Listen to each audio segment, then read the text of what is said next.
Look, you see, I never been one for the games, so you better think twice before you even try to step in my lane. My pen game so lethal with a rupture your veins, then penetrate your thoughts and explode in your brain, and have you shook like Fox got ball every game. And yeah, we on the same court, but we ain't ballin' the same. Oh yeah, I'm that nice, even without the ends. Boy, I'm cold as ice. These rappers need writers for hits. A bunch of poltergeists, I'm nasty. Even if you both, you couldn't pass me. Now give me the torch, but don't gas me. I'm everlasting, so I can't never let them quiet me. I'm the one that's known to beat the odds and put a strain on society. Yo, what's up? Welcome to the S.O.S podcast. It's Rain on Society, the most honest hour and change of your day. Once a week. Be back to you live again at this particular time that we ain't gonna. Hey, look, we actually we earlier than normal. We better than lately. Right. On this particular day. My name is Jacques. I'm one of your hosts. This gentleman that you can't see, but he is here in the building somewhere down below. He goes by the scratching my scalp. Hey, look. Multitasking. Dandruff in a one finger salute. There you go. And the gentleman to my right, he goes by the name of I am Dion Ansel Professional. You know what's real. He's a professional, I'm a professional, and we are the S.O.S podcast. Okay. Something up there. Cass. I thought I remixed it. I don't know. Buck 40. Buck 40. Hey, look, it happened. We should play some of them practice episodes so they can see that I used to say my name and I could tell the story of why I don't say my name. I don't even think you motherfuckers remember why. I don't remember the specific catalyst that made you say, you know what, nah, fuck that.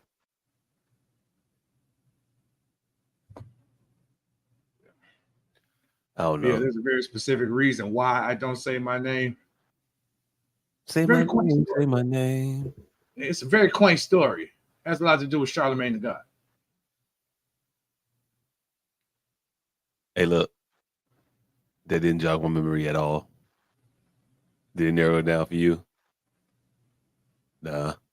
I may have only mentioned it in passing, but I had a rather long intro.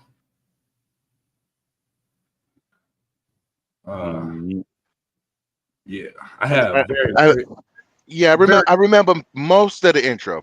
Right. I remember the walking with the fuck moment. I'm walking with the fuck moment. Your resident reason to cuss. You don't remember that? I remember that part now. Yeah. Right. I had a long ass intro. It is I. You're walking what the fuck moment. Your resident reason to cuss. It was a lot of other shit. Mm-hmm. And then it was mainly Charlemagne, but then Dr. Umar kind of, yeah. I was like, no, fuck that. Fuck that. The combination of Dr. Umar and Charlemagne. And Charlemagne, I didn't want to be in that crowd. Hey, look, you can't a person get a word in edgewise in that crowd. Can't nothing be trusted in that crowd is the thing. And I'm already sketchy. Like nothing can be taken at face value at that crowd. That was a reflective moment for me at that point. Like, am I one of them niggas? Like, cause it ain't like they saw my shit. We three, it was Convergent Evolution. We three independently had the same independent ass idea from three independent walks of life with minimal interaction, minimal to nil, because I don't interact with them niggas. They may interact with each other, but minimal interaction. Now, they may be sneakily watching our page, but I don't think we released any of those. So minimal to nil interaction. I may think like Dr. Umar and Charlemagne the God. Like that may be my crowd. I'm not saying it's the worst crowd to be in, but hey, I'm not above the theory of phones being tapped. By Umar. by anybody. I don't know who. I think Hey, it might be a black web marketplace that exists where somebody's just selling access to your shit, specifically your shit. Like it's the Truman Show out here, and we just don't know it. hey, fam. You know what I'm coming across, and as wordsmiths, we three need to come up with a fucking word for this. I'm coming across where an insult is the fact. Like, all right, let me tell you, and it's happening to me way too much. So today, a poor person was telling me about the convoluted way that somebody was trying to track them. And you know how I tried to put a button on that and put it to bed? I simply Googled the shit, showed them the price, said nobody would spend that to track you. Like, that's the fact, but it's kind of insult. Like, you know what I'm saying? But a motherfucker had to think about it like, you know what? Nobody would spend that to track me. Hey, nigga, you are being very liberal with your usage of the word kind. Bro, it was no other way to prove to them that they weren't being tracked. Like they. Now I want to know what's your tracking number. Your tracking value. Yeah, what's the tracking value? I like tracking. I mean, no, because everybody self-important. It feels like a thing I can ask people on a regular basis now. Listen, hold on. It's the Facebook rule. Everybody's self-importance makes them feel like somebody will follow them to a degree. But where we all diverge is the price it costs to follow us. So what is your tracking number? My tracking number $30. I feel like somebody spent $30 to track me. Nothing more than $30. Nothing more than 30? No. I think average person would spend, like, if they were to meet you and want to find out about you, they background check on the internet, $30. They gonna type your shit in, get the rundown. All right, let me be more specific. So this is what it is. Now the new paranoia in the ghetto is everybody is getting air tags put in their car. Mm-hmm. This isn't the case. Motherfuckers may want to know where you are, but I didn't even want to. There's so many breakdowns where that theory breaks down and how air tags work. It's too many fucking shits of how they break down of why that wouldn't be a plausible way to track somebody. Like, because air tags ping off Wi-Fi. So if that person goes where there is no Wi-Fi, it'll be a long time where that shit'll be just dead. The air tag won't register. So if they're in a place not near Wi-Fi, you're not tracking them at that point. But there's neither here nor there. So this is what it is. A poor person was talking about somebody placing an air tag. I just Googled. That shit said $30. I'm like, anybody spending $30 to track your stupid ass? But like, as much as the people around you have to cough up. Hold on, but you at 30. I mean, I think 30 though. I think somebody will spend that reverse lookup $29.99 on me, or air tag to drop on me. Mr. Professional, what's your tracking number? I think probably about a good $20-$25. Like I feel like a motherfucker would pay to get a program to get my text messages and maybe access to my social media. Wow. Yes. Like to actually follow me? Nah. Wait, hold on. Your number higher than $30? I got it. My number's higher than I thought my number was I thought my number was regular, and then you said yours, and I was like, well, is my number wild? Hold on. But what is your number? I'm at least $89.99. $89.99. The year subscription? And you think I'm fucking spending a whole year subscription to track you? Like not even just getting the 30 days to be out. Not the 30-day and cancel, but the whole year. You're paying the whole year. Oh, your wife? Hey, look. I think she'll get bored after 2 months. I think she would be okay for the $89.99 subscription. I think we were talking about her. I think we can get her up to at least 120. No. 125. Hey, Hey, hold on. Here's the thing. You better hope not, nigga, because you sketchy enough that if she would spend that, she has already spent it. You're doing enough sketchy shit on this show alone that your political views. I wouldn't even be sketchy, nigga. It wouldn't even be cheating on you. I would fucking see if you was a communist. I would give you. So if you think she fucking willing to spend that 120, nigga, Hey, you are on a watch list. Is this motherfucker really going is he really going to rehearsal? Or is he going to one of them indoctrination meetings? Nigga, it would. I don't even think she think you cheating, nigga. I would, based on it purely on this podcast, communism. Communism. That's the first fucking thing I would check you for. So if she's willing to spend that 120 pounds, you on the list.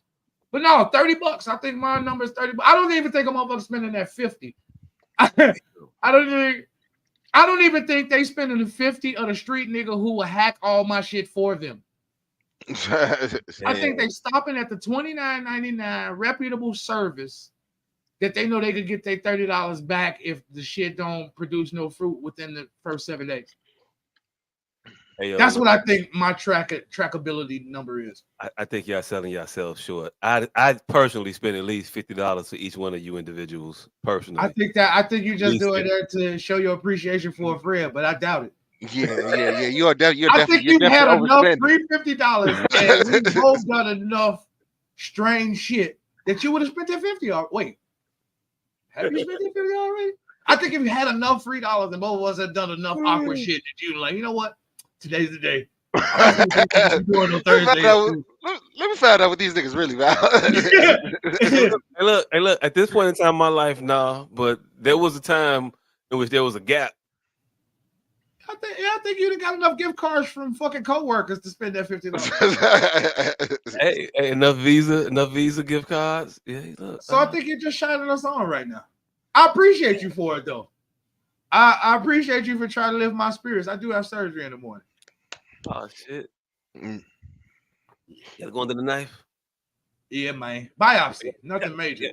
But the thing is, hey, here's the thing about this biopsy. I was scheduled for a whole nother biopsy on October 3rd. They canceled it to add a third biopsy, well, 2 biopsies, one of each kidney. They canceled the kidneys. I mean, they canceled the biopsy to add a biopsy. So tomorrow's biopsy is only the one they added. I say,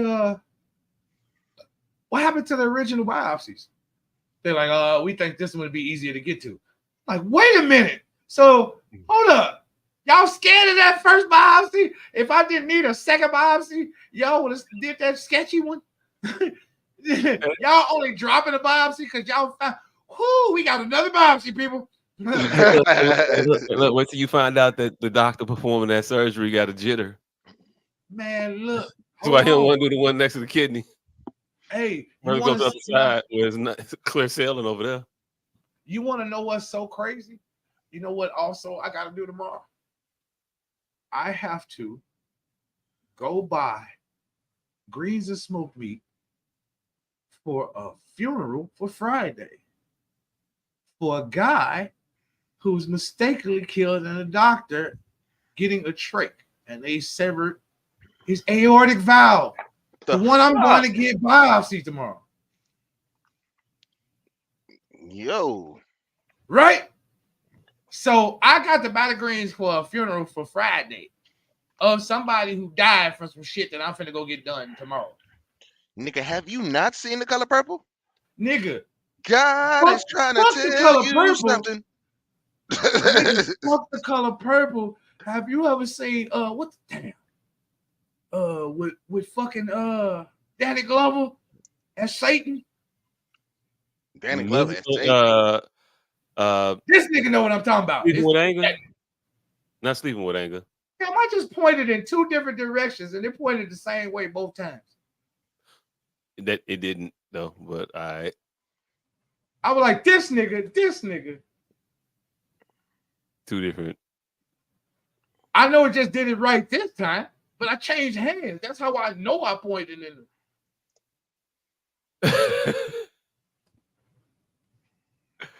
Hey, but yeah, why you cooking greens for what? For why you cooking greens for He's not cooking the greens. He's just buying them. Yeah, I'm not cooking greens. I'm just buying the shit. Oh, My girl cooking the greens, and for one of their family friends that I don't even know what the fuck he was. He was in the hospital for something routine, and then he stopped breathing, and they trached him. And when they trached him, they severed the artery, and he bled out. And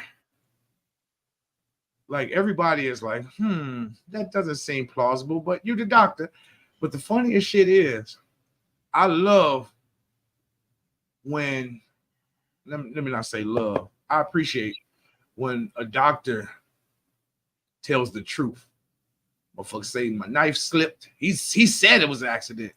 You know, because they got that. I forgot what the shit is called, but they got protection to make them tell the truth when they kill a motherfucker. It got some embedded in their contract where you can't sue their ass unless they are grossly negligent. Like if it's just a simple immunity or something. I don't know. I didn't want to say qualified immunity. I didn't want to get that whole thing started, but it's something like qualified immunity to make them compel them to tell the truth in times like this, so motherfuckers could at least get some resolution instead of you going because you might get your ass handed to you. Mm-hmm. But yeah, so yeah, that's what I got going on in this upcoming week and my past week. Yeah. Yeah, more somber shit. That's right. I'm off. Hey, but see, this is why I be a jackass, because they keep telling me that the good die young. So if I'm a dickwad, then I know I can live forever. Hey, this motherfucker want to be Don Rickles. Hey, man, that nigga was racist. He was racist to the day he croaked. Hey, look, Rodney Dangerfield. How old was Rodney Dangerfield? Rodney Dangerfield wasn't never racist. I ain't say he was racist. I was just saying, was he good? See, this is the thing. I think Don Rickles was better. I think Rodney Dangerfield wasn't really an asshole. I think he just played one on TV. I think Don Rickles was an asshole. The trick is you got home with him. Trick is you got to be an asshole. If you just play one, you might get a little bit. You might get a little bit of time, but not a lot of it of time. Holy shit! You know what the fuck I just found out today? This is another thing that motherfucker fucked up my world today. Sylvester Stallone is a U-sized ass nigga.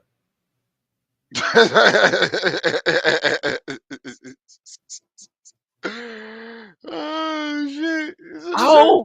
Rocky is 5'5". Who was the you talking about? Definitely not the 6'5", nigga. Yeah, we can clearly see he not 6'5". You talking to me? Yes. That fucked me up. Now, when you say it fucked you up, whatsoever do you mean, sir? Fam, you might be imposing, nigga. Nigga. Hold on, what you mean might be? Nigga, I'm formidable. I'm formidable out here, nigga. What the fuck? Hey. When I found out Sylvester Stallone's fucking shit during the height of his Rocky, I was like, well, I better watch my motherfucking tone when I talk this nigga. That was my first thought. I'm like, oh shit, what? 5'9", 160 pounds. Get the fuck out of here. First of all, don't ever compare me to no little niggas like that. All right. Exactly. So you see the point, right? Watching that nigga on the silver screen with all his acting in his movies. Man, I'm watching Hulk Hogan talk about them doing Rocky. And nigga say at the time I'm like 322, and he picked me up. He's all of 160. I say 160. I don't know why my whole entire life I had him and Van Damme anywhere from 185 to 210. I knew they wasn't 6 feet nothing, but bam, 185, 210. To hear that man was 160 pounds and struggling to pick up 320. Hulk said that was real. When he picked him up, no camera tricks, no assistance, and that shake was real. He was having a hell of a time moving 320 pounds.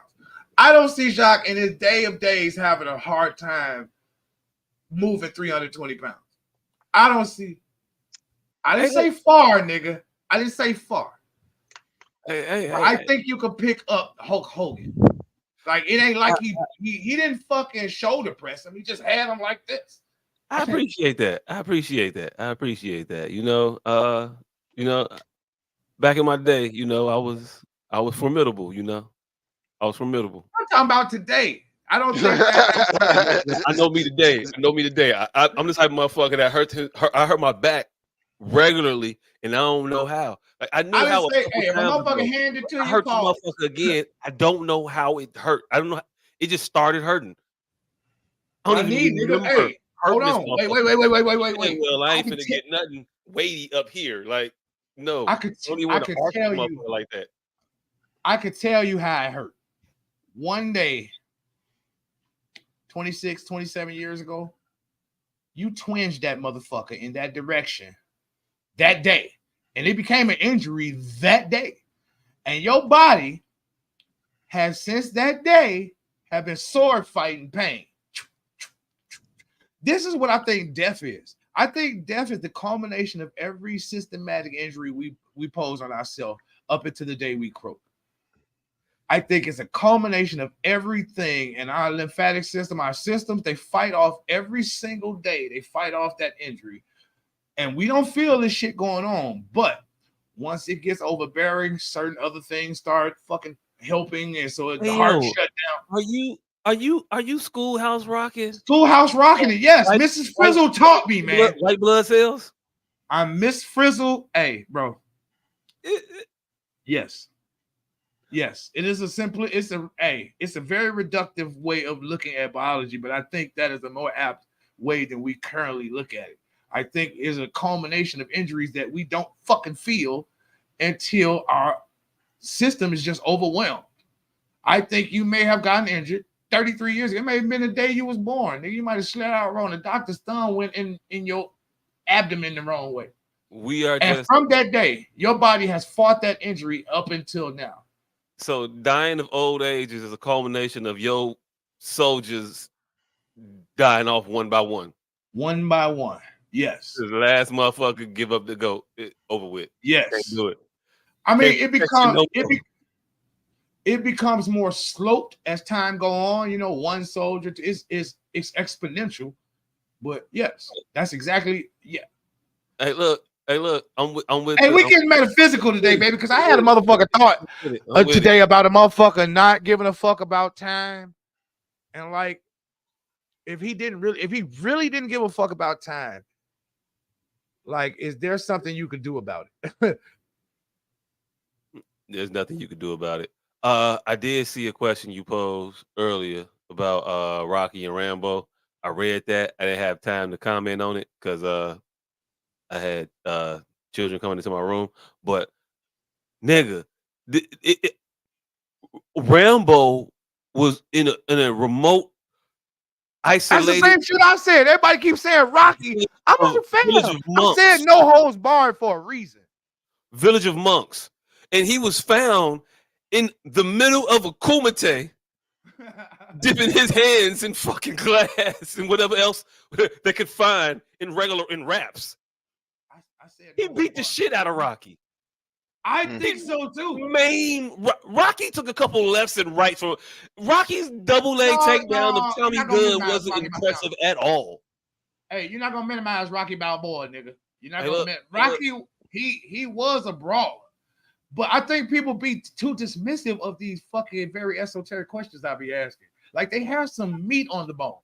Like it's not just a case of jaw on his bone. No more, because you're the first motherfucker that said that, right? Knock it off. You're the first motherfucker that said that. Everybody thinks Rocky is just gonna walk away with that shit.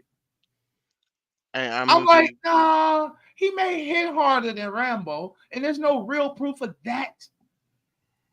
But this nigga was in the jungle for like 10 years, and that's why I said no holds barred. Like it ain't just a fist fight. If this nigga want to grab him.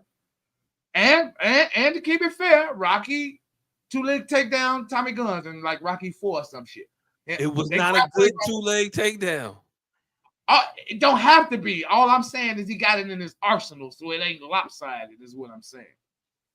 It ain't like he's just he ain't ball rog, my nigga. He ain't just he's not. He could kick too if he felt like right. it. He's not curtailed to just fucking boxing, is all I'm saying.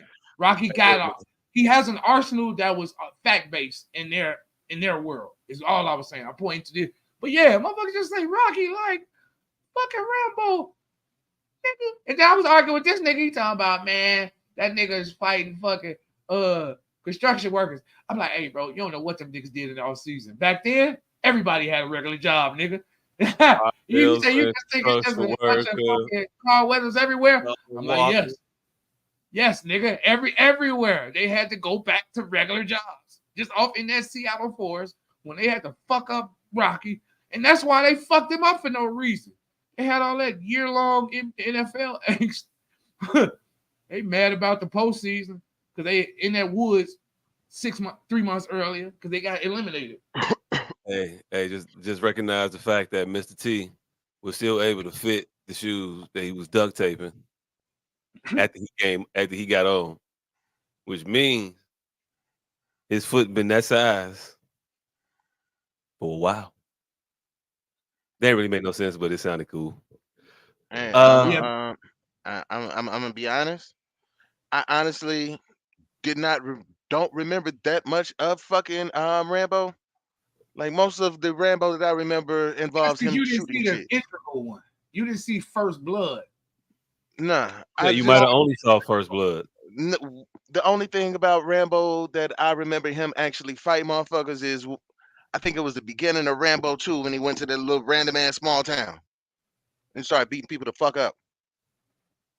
But also, I may be mistaken on that. Yeah, I think you might be mistaken on that. Rambo 1 is when he was in a small town beating people up. Rambo 2, he had moved to the remote jungles of some far off Thai village or some shit. And then Rambo 3, I think he was in Afghanistan or some shit. And then I don't know Rambo 4. The funniest shit is Rambo 6, he went to Mexico and did some shit. It's just funny as shit is I once said this a while back that most people don't remember the first movies of series. We all think the second movie is the first movie because that's when we all got interested. Like motherfuckers don't remember that Michael Myers' mama was the killer because Jason Voorhees' mama was the killer because fucking nobody remembered the first fucking movie. Nobody remembers Rambo was just a random nigga in the Seattle forest in the first movie. They remember the fucking Thai shit, the Predator-like movie, but nobody remember the one where he was just a fucking homeless nigga. He was just Rocky in the woods. Like there was a point where Rocky Balboa was in the woods, and that was First Blood.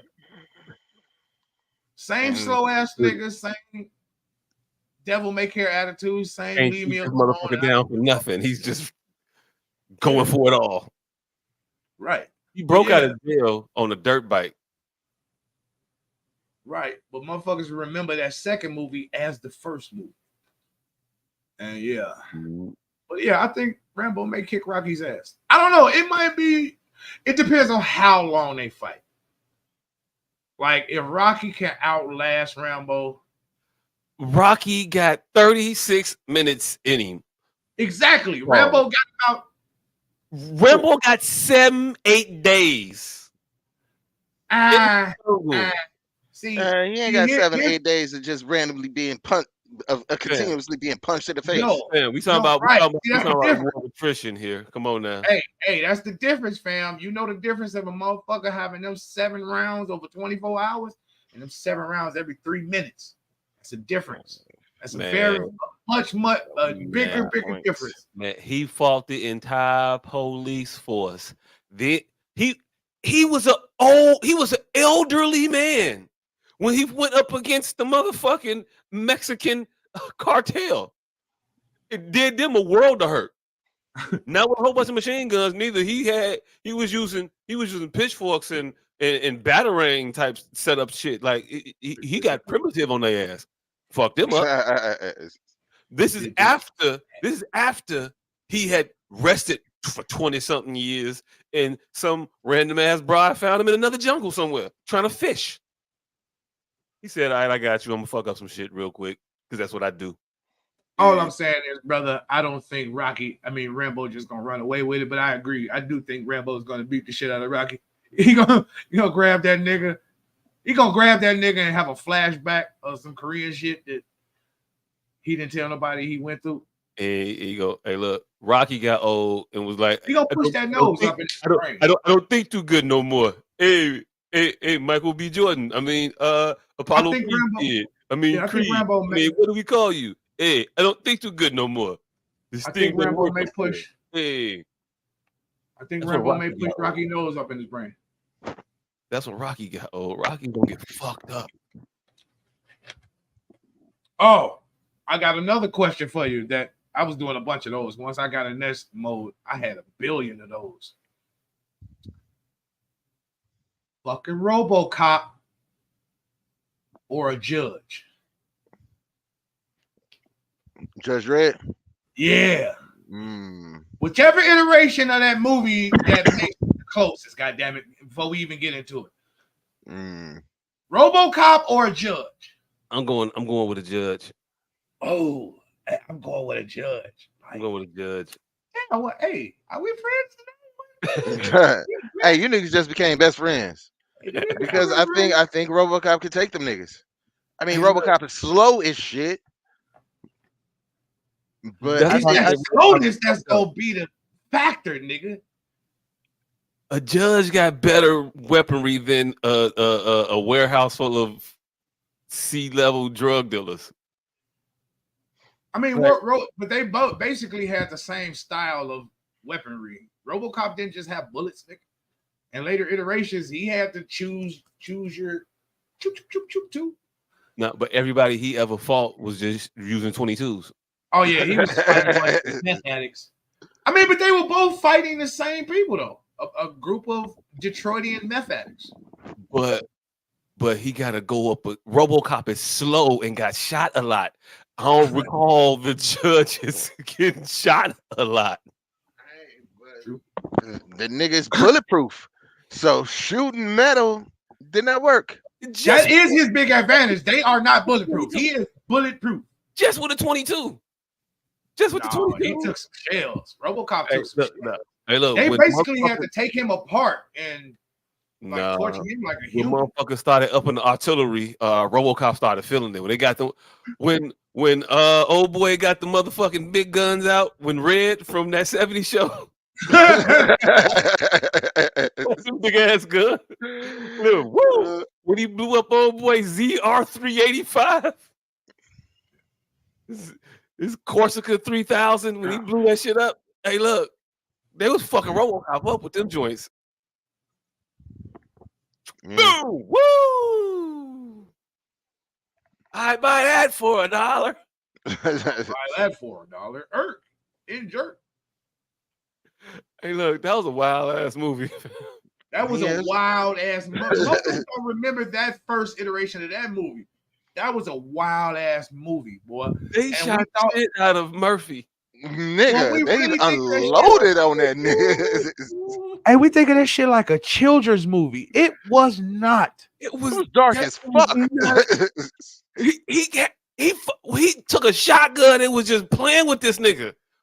Fam, he shot like his first kill was a nigga in the dick. Oh yeah. Hey, look, like that wasn't a nice movie. It was no way, shape, or form like the children's movie that we kind of referentialize it as. I'm talking heartwarming about that shit. Comic books, cartoons, and fucking toys to boot. RoboCop was in the WCW. Hey, fam. I saw RoboCop immediately. I don't know what year it came out, but I know that's the year I saw that shit. I don't think I was supposed to watch a movie like that. Hey, hindsight is 2020. I don't think any of us were, nigga. But they poised it as a family blockbuster. Hey, I guess because it passed all of the guidelines. It wasn't much gore in it. It was little to no. They had a cocaine orgy in the movie. What are you talking about? That's not gore, nigga. I said gore. Do you know what gets motherfuckers rated R? They had gore also though. I mean, what gore was in there other than when they tore apart Murph? He melted a motherfucker in acid. Okay. And they took apart Murph ass. I said much, nigga. Do you understand how Quentin Tarantino? Just think of RoboCop and Quentin Tarantino movie, right? There ain't but 4 fucking ratings. And there's a very big disparity between a Quentin Tarantino film and RoboCop. Hey, look. Now, mind you, one is PG-13, one ain't even. They had a GIMP scene in Pulp Fiction. That's what I'm trying to tell you. There's only 4 ratings, nigga. PG-13, M, R, X. There's only 2 between Pulp Fiction and fucking RoboCop. NC-17 rating, ain't it? Oh, yeah. NC-17, yeah. Mm-hmm. All right, 3. There's not many ratings in what I'm saying, but there's a big disparity between Pulp Fiction. Between Quentin Tarantino and fucking RoboCop. So yeah, you're gonna get a dick shot or 2, pause. But hey, look. Now that I think about it, the more I think about it, the more I'm willing to put RoboCop up against Pulp Fiction. Yeah, you picked the one that's kind of. Pulp Fiction is. I don't know why I said Pulp Fiction. I kind of gave you that out, but every other Quentin Tarantino movie. Hey, look! I put RoboCop up there with Kill Bill. What are you talking about? Oh hell no! Yeah. No. Yeah. Which one? Not the 80.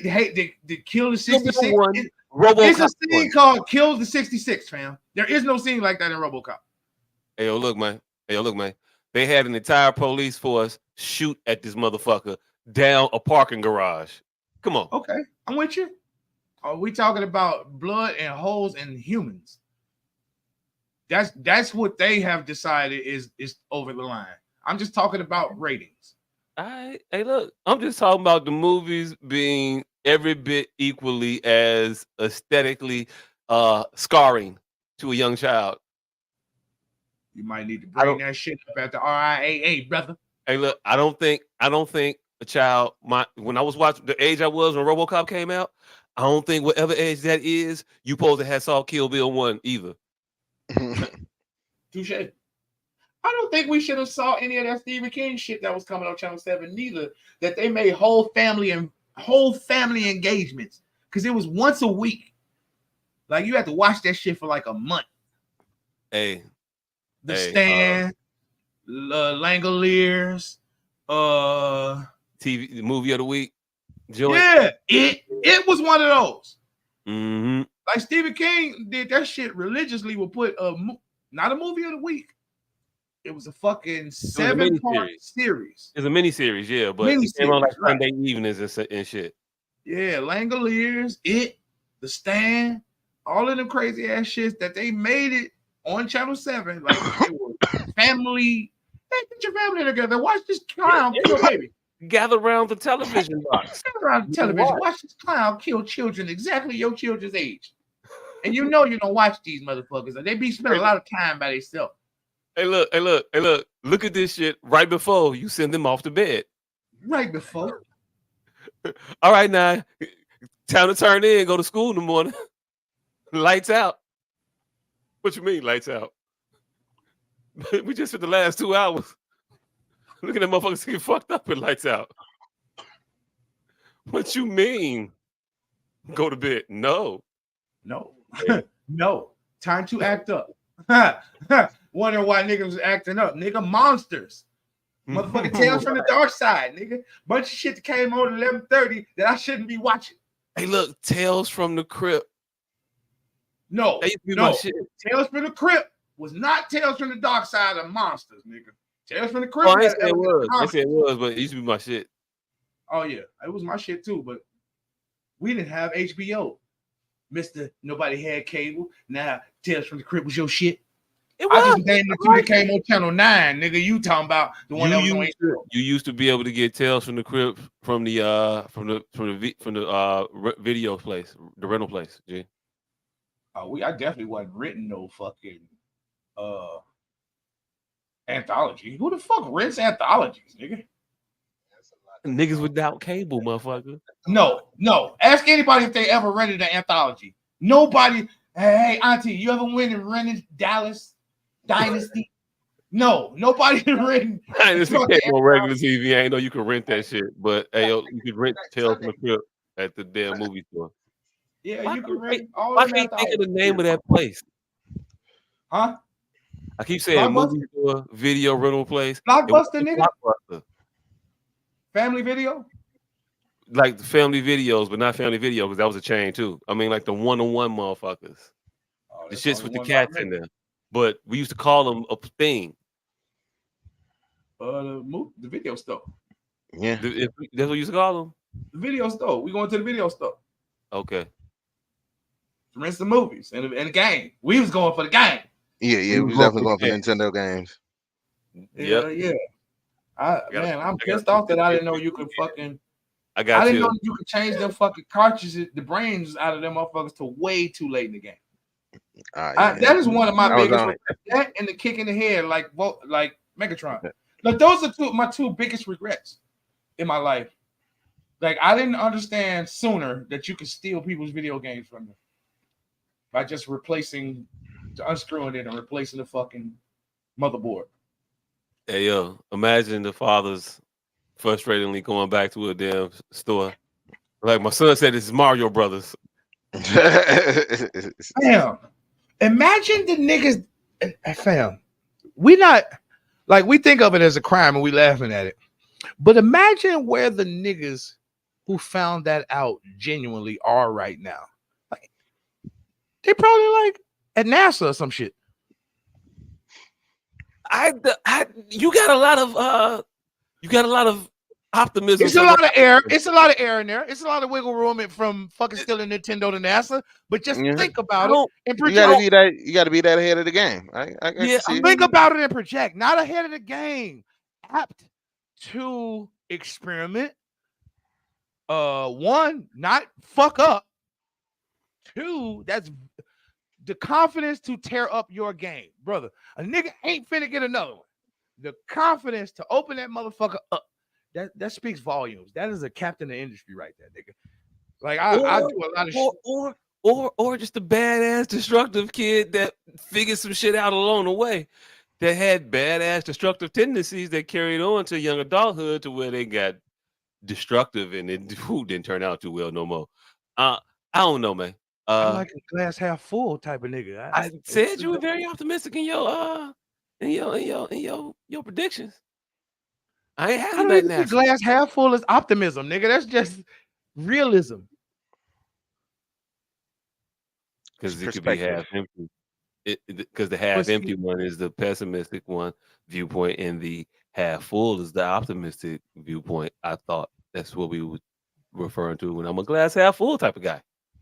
Do you understand that's a language joke? That's not really a psychology thing. That's a language thing. What? It's a language thing. Oh, okay. I didn't. No, seriously, because the psychology behind that is, you're not emptying. You're not in the effect of emptying something. You're always in the effect of filling up. You're incidentally emptying it is why you have to fill it up. Like your bank account, you didn't get that motherfucker to drain it. You got it to fill it up. So it's not half empty. It's a colloquial thing. It's a way that's more than just a psychological thing. That's a language thing. I have yet to fill up my bank account. But your objective is to fill it up. I know you can fill them up. But your objective is to fill it up. Is what I'm saying. I mean, yes. The objective is to fill it up, but I'll never say my account's never been half full. But by mechanism, it's not half empty because you're not emptying it. Yeah, but I thought that colloquialism. Before you talk, colloquial. You don't understand words, right? Yeah. But I thought the colloquialism. Semantics. I thought the colloquialism was to look at a thing and just try to apply perspective. Two people looking at the same exact thing and applying their individual perspectives of said thing would give you some insight as to their temperament in a way. So the one that would say, "Hey, yeah, the glass is half full," you would believe to have a positive temperament, and the one that would be to refer to the glass as, "Man, that glass is half empty," you would think they would have the negative temperament. I thought it was just And as you know simple as what a person would say at the end of that sentence? Colloquially speaking. okay, but still, Right. But the it's still the actuality of the matter is understanding the of it that we function of had. the thing. But see, here's the thing: the actuality. This is what separates science and math. The function of the thing dictates the language used. So if you're not emptying something, it's never half empty. If you always filling it up, that way the person that's coming behind you know what he's supposed to do. So that's the realism of the point. If it's a vessel for filling, you're not. If it's a vessel for filling for transportation, whatever the reason for this vessel, if it's for filling, it's never half empty. It's always half full. I mean, Because you're never taking anything out of it. it's a glass of water. It's a water glass. All right, we're not gonna go into this. I agree with you, brother, but I'm telling you that's colloquially speaking. In actuality, the verbiage means things for a reason. It's why semantics exists, because the slightness in the change of these verbs changes the definition of them, thereby changing their action. It's Hey, like look. saying something Hey, is look. slim and something is thin. Hey, look, Those hey, are look, hey, look, hey, look, hey, look. I ain't even gonna hold you. When you don't have your camera on, I just in my head, I see you talking like this. My brother, my brother. the colloquialism of the aspect of the rationality in the moment of the thing, thereby which fortooth we will march on. It is fortuitous. Hey, look, hey, look. I don't know why that's in my head. Did this nigga just call me Waldo That's Bates? you look like when you talk. Nigga just call me Oswald Bates. One fish, two fish, red fish, blue fish. And Knick-knack, also, paddywhack. also the Paddywhack. complexity which you talk Give about a glass dog a half bone. full ideology. Like, who the fuck breaks this down that deep? I've never thought about that much. But look, I appreciate it. Hey, do you know why I think about that shit? Because words fucking matter. And I be having so many arguments with people about fucking words that they just don't understand the meaning of. And I use purposefully because I didn't want to explain it. And then it fucking, I be using words that get to the minutia of the fucking point. So there is no wiggle room. And because a person want to use the semantical word like thin and skinny, like I just said, like those mean two different things. Hey, yo, look.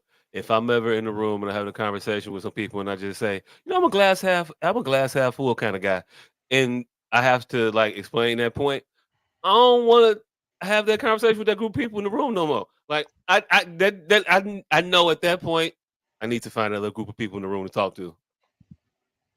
This Oh ain't no, see what happened this here. ain't my tribe in the event. Hey, I just figured out something. You know what just happened here? I'm one of them motherfuckers that everybody around the water cooler just wait to walk off, and then they go, that guy. But what you do is you engage me, right? And you shouldn't. I think that's what the problem is. I'm one of the motherfuckers that people just go and just circle cuckoo and circle their head when he walk off. Damn. And I think you engage me, and I think that's what caused the show to deride every week.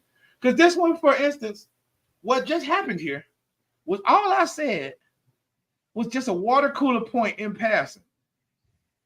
It was like we had the conversation, and then I'm like, yeah, on the way out the door, I was like, yeah, realistically, shit's always half full. And now we're here 20 minutes later. It wasn't even to throw a monkey wrench in the shit or nothing. And we're doing this positively this time. Usually we'd be hollering and yelling and shit, but it just happened right now. And like I said, I figured it out. You should go. That guy. All right. Like you should Kamala Harris me, goddamn. You should just let me drop them fucking things. Look at this nigga go. Ain't that a Key and Peele skit? What? The dude is saying something, and the other dude just look at him like, "Am I right?" Like, really? You gotta wait for the nigga to walk off though. Nah, he did that shit right there when the motherfucker was standing there. It was funny Oh as yeah, hell. that's fighting. Them fighting words, goddammit. You're basically saying I'm derelicted in some fashion. Well, But finally, yeah, it was funny as hell. And the half full. Very, very innocuous ass point. But verbiage matters. It do. But there's a lot of that shit. Oh, ever since that motherfucker read it or write it, million. I've come up with 1 million of those. I think, yeah. Mm. We can break it over later when we get to the pertinent part of this day. How was you guys' weeks? And my week has been I'm firmly entrenched in this Denver Nuggets OKC game going on right now because Jokic has apparently decided he wants to stop scoring when I just need 5 more points from this nigga to hit my parlay. Is that he done? Yeah, he is. Oh, okay. Let me stop That rocking dark all the way Joe? back. Yeah, that was kind of racist. Your camera on. Yeah, my camera is on. But look, she said darkness in the darkness. Oh no. Your parlay, sir. Yeah, my parlay is in jeopardy right now because Jokic just decided to not score in the fourth quarter when I need 5 points out of this nigga. But he's at the line right now for 2, and I'm hoping we get there. Apparently, there's only 25 seconds left, and he had 22 points at the beginning of the fourth. So yeah. If he hits both free throws, he'll need 3 more. Yeah. But also, if he hits both free throws, they go up 5. So he's probably not going to jack up a 3-pointer at the end to try to sink one real quick. No, but see, I'm hoping OKC. All right, so Jokic hits the 2 free throws. OKC comes down, quick 3, inbound, Jokic foul, Just Jokic and going to take the free throws. Yeah. Okay. And look, optimistic. I ain't gonna rain the parade. And that way, either Jokic gets the 27 from the line, or we go to overtime. Hey, you know what? Hey, keep hope alive, as Jesse would say. You know, stranger things have happened this week. You know, so yeah. Why couldn't you hit your parlay? Why couldn't I not? Why couldn't you? You could. Yeah. I believe in you. Yeah. I mean, my $1 million one. I've decided to follow my brother's lead and do a $1 million parlay every Sunday off a 15-cent bet. Just because, fuck it, why not? Hey, look. If it hits, it's amazing. It'd be amazing. But do you really think they're gonna pay out? Oh yes, they will. They have to. Have they ever? No one's ever done it before. I know, right? But because by its nature, the 15-cent $1 million bet probably has a lot of takers. Yeah, there's a lot of people making it. God damn it, Jokic. If the 15-cent $1 million bet ever hit, I guarantee you the motherfucker who made that bet is gonna become ill and you're not gonna see him no more. Hey, you gotta. Y'all won, huh? Oh, y'all. Okay, I'm gonna go in here and get y'all money. I'll be right back. Oh yeah. Oh, what is this? The room doesn't have a floor. Oh my gosh. Oh no, because 4 people are gonna know that I hit this $1 million parlay. Just 4. 4 people in 4 different states. They're gonna have to coordinate this shit. Fam, the motherfucker that got to pay you is not gonna pay you because it's gonna be 80 other motherfuckers that show up at his door with this 15-cent ticket for $1 million. No, you gotta make your own 15-cent ticket. He ain't gonna have it, fam. I'm just telling you. Ooh, look, you want some steaks? How about some steaks? Yeah, y'all like good Kobe beef steaks. I got some steaks for y'all. Which y'all, this nigga missed both free throws. Go for two. Go for two. Don't go for a win. Go don't. Oh, it's Shea got the ball. Shea got the ball. He not going for no three. No way. Hey, can I God tell damn y'all? it. He got it blocked. You motherfucker. Where's the foul? Where's the foul? Hey, you know what the crazy shit that started that whole Rocky Rambo shit with me was a motherfucker said that the Karate Kid. I found this new channel that's fucking awesome and debating my existence at the exact same time. It's like arguing with Jacques without having to argue with you at all. Just watch that motherfucker and just watch that motherfucker have horrible takes on shit. I feel like you should do this shit, and you would be awesome at it. But it's this nigga who makes shitty comparisons. Like, but he digs in. He does a lot of research on these shitty comparisons. And the motherfucker said, can Rocky beat Daniel? What the fuck was his last name?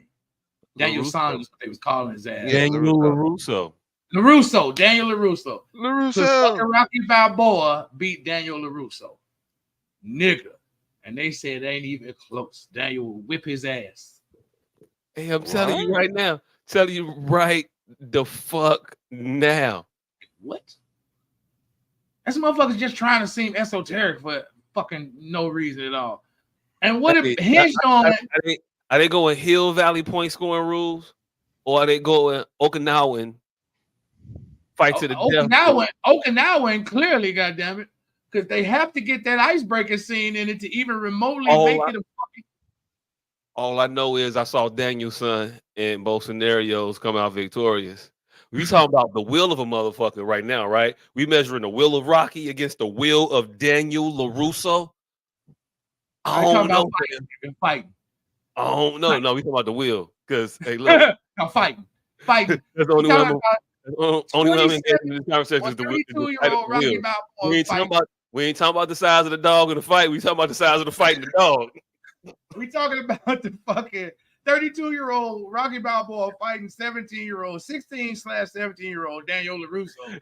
And simply because of his ability to catch flies with chopsticks and to smash through several bricks of ice, that was his defining factor. Because they were both highly trained in combat. Hey, look, does he get to fight him twice? Hey, they both took a loss. Rocky didn't do shit but take losses. Yeah. Rocky only good on the rematch. hey, I think Rocky might be the only motherfucker that have a losing record in his own movies. Hell nah. Rocky and the motherfuckers from Necessary Roughness. Like that's it. Hell no. Hey, look, the motherfuckers from Major League. If you add up all the Major League movies. Nah, but they always made it to the playoffs.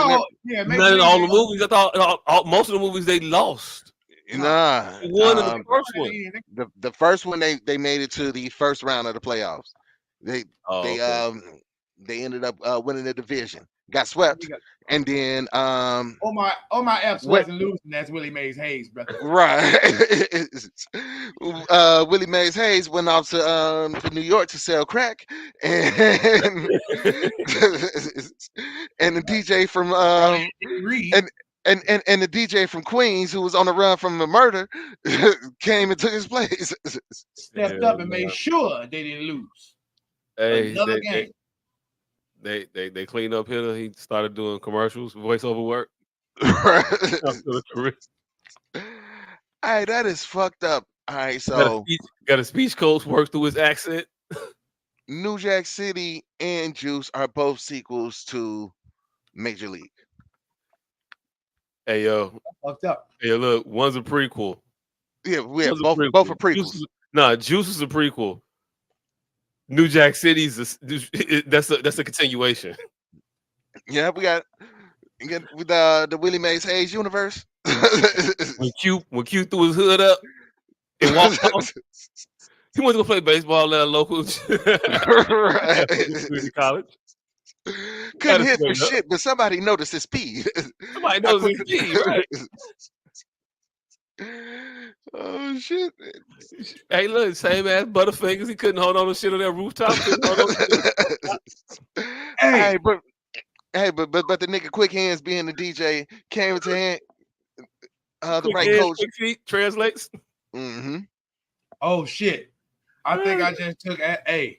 See, this is why SOS exists. Strain on society. We come up with new shit. I think I just came up with shit I've never heard of in this particular style of debating. Did higher learning and basketball, whatever his basketball movies, happen at the same time? This Higher nigga learning, love of he was a basketball. double major. He's a track star and a basketball player and on the football team. What the fuck was the other movie with the white boy? Program, loving the basketball. Program, higher learning, and his basketball movie was not later. All Loving happened at the exact basketball. same time. He was a triple major. Hey, look. Shout out to Oh Omar. shit! Shout out to Omar F's college career. That motherfucker had the best experience, save for a moment or two. Right. Oh shit! Hey, Save for a moment or two, but he had the best college experience. Holly Berry, Tyra Banks, Sanaa Lathan. Yeah, that nigga went 3 for 3. College career. Hey, that nigga went 3 for bring that 3. up. Hold on. He's had some of the black. Hey, he even had Nia Long in college. We with Jake Reed. Oh, she went back to college. Hey, that's cheating. She went back to school. All right. They was old hell in that one. Hey, look, he was still college age though. He was a rookie. He was a rookie cop. He was young. Hey, it stands, brother. It stands. Hey, so Omar F tried to replicate Jim Brown's college career. Hey, look. 4-year national champion lacrosse football. Hey, hold on. What's even crazy? Why I just took this joke to the next level? What if a motherfucker tried to run that shit past him at the time? No, nigga. He said, this was 3 movies. They just filmed him on the college campus. Hey, this thing is Bowfinger. Got him. No, hell no. Y'all cut that into 3 movies. edited that shit into 3 movies on this goof ass.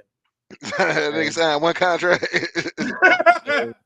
I thought I was just cheating on them 2 bitches. I was wondering why I was a different bitch in every sport I was in. I had a different hoe in every sport I was in. I thought I was just a player, nigga. You see, I was on all 3 teams. Hey, Truman Show ain't got shit on the Omar F show.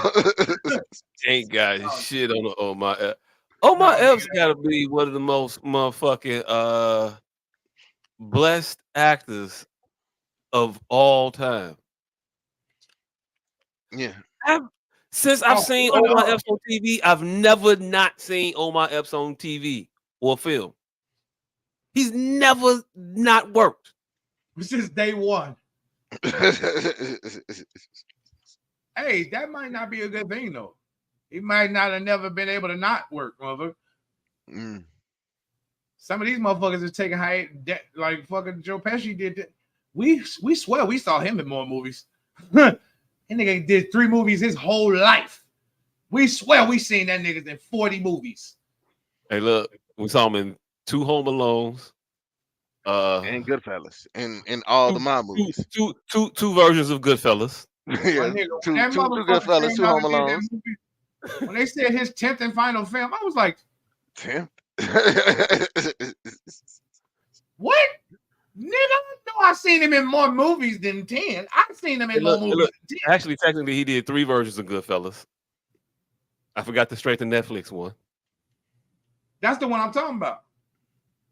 That one, Goodfellas and Casino, is the same fucking movie. It's the same shit. All right, so we got 3 casinos, 2 Home Alones. That's 5. My cousin Vinny. My cousin Vinny. Wasn't he a landlord or some shit? Oh yeah. Super. Yeah. All right, so we had 7. The one with Sylvester Stallone. Oh no, that was Danny DeVito. Yeah. Oh yeah, that was DeVito. Yeah, he's definitely the motherfucker. Mama from the train. He wasn't hitting Real Perlman. He wasn't doing that. But no, that nigga only been like 7 to 10 movies, man. When I heard that shit, I'm like, get the fuck out of here. All right, so why the fuck is he so goddamn popular? Same reason Joe Piscopo is. It's something about Joe and the letters together that makes you Joe's from New York. fam. Joe's from New York. White Joe's from New York. Here's a list of white Joes that all three of us know right now that we shouldn't. DiMaggio, Pesci, Piscopo. If your ass name is Joe or from New York, for some, Fat Joe, it's like if your name is Joseph and you from New York, for some reason the whole world is gonna know you. Hey, the nigga from right Impractical Jokers. Ain't one of them niggas a Joe? That was names individually. What? Nigga from, One Impractical Joker's name is Joe. Wait.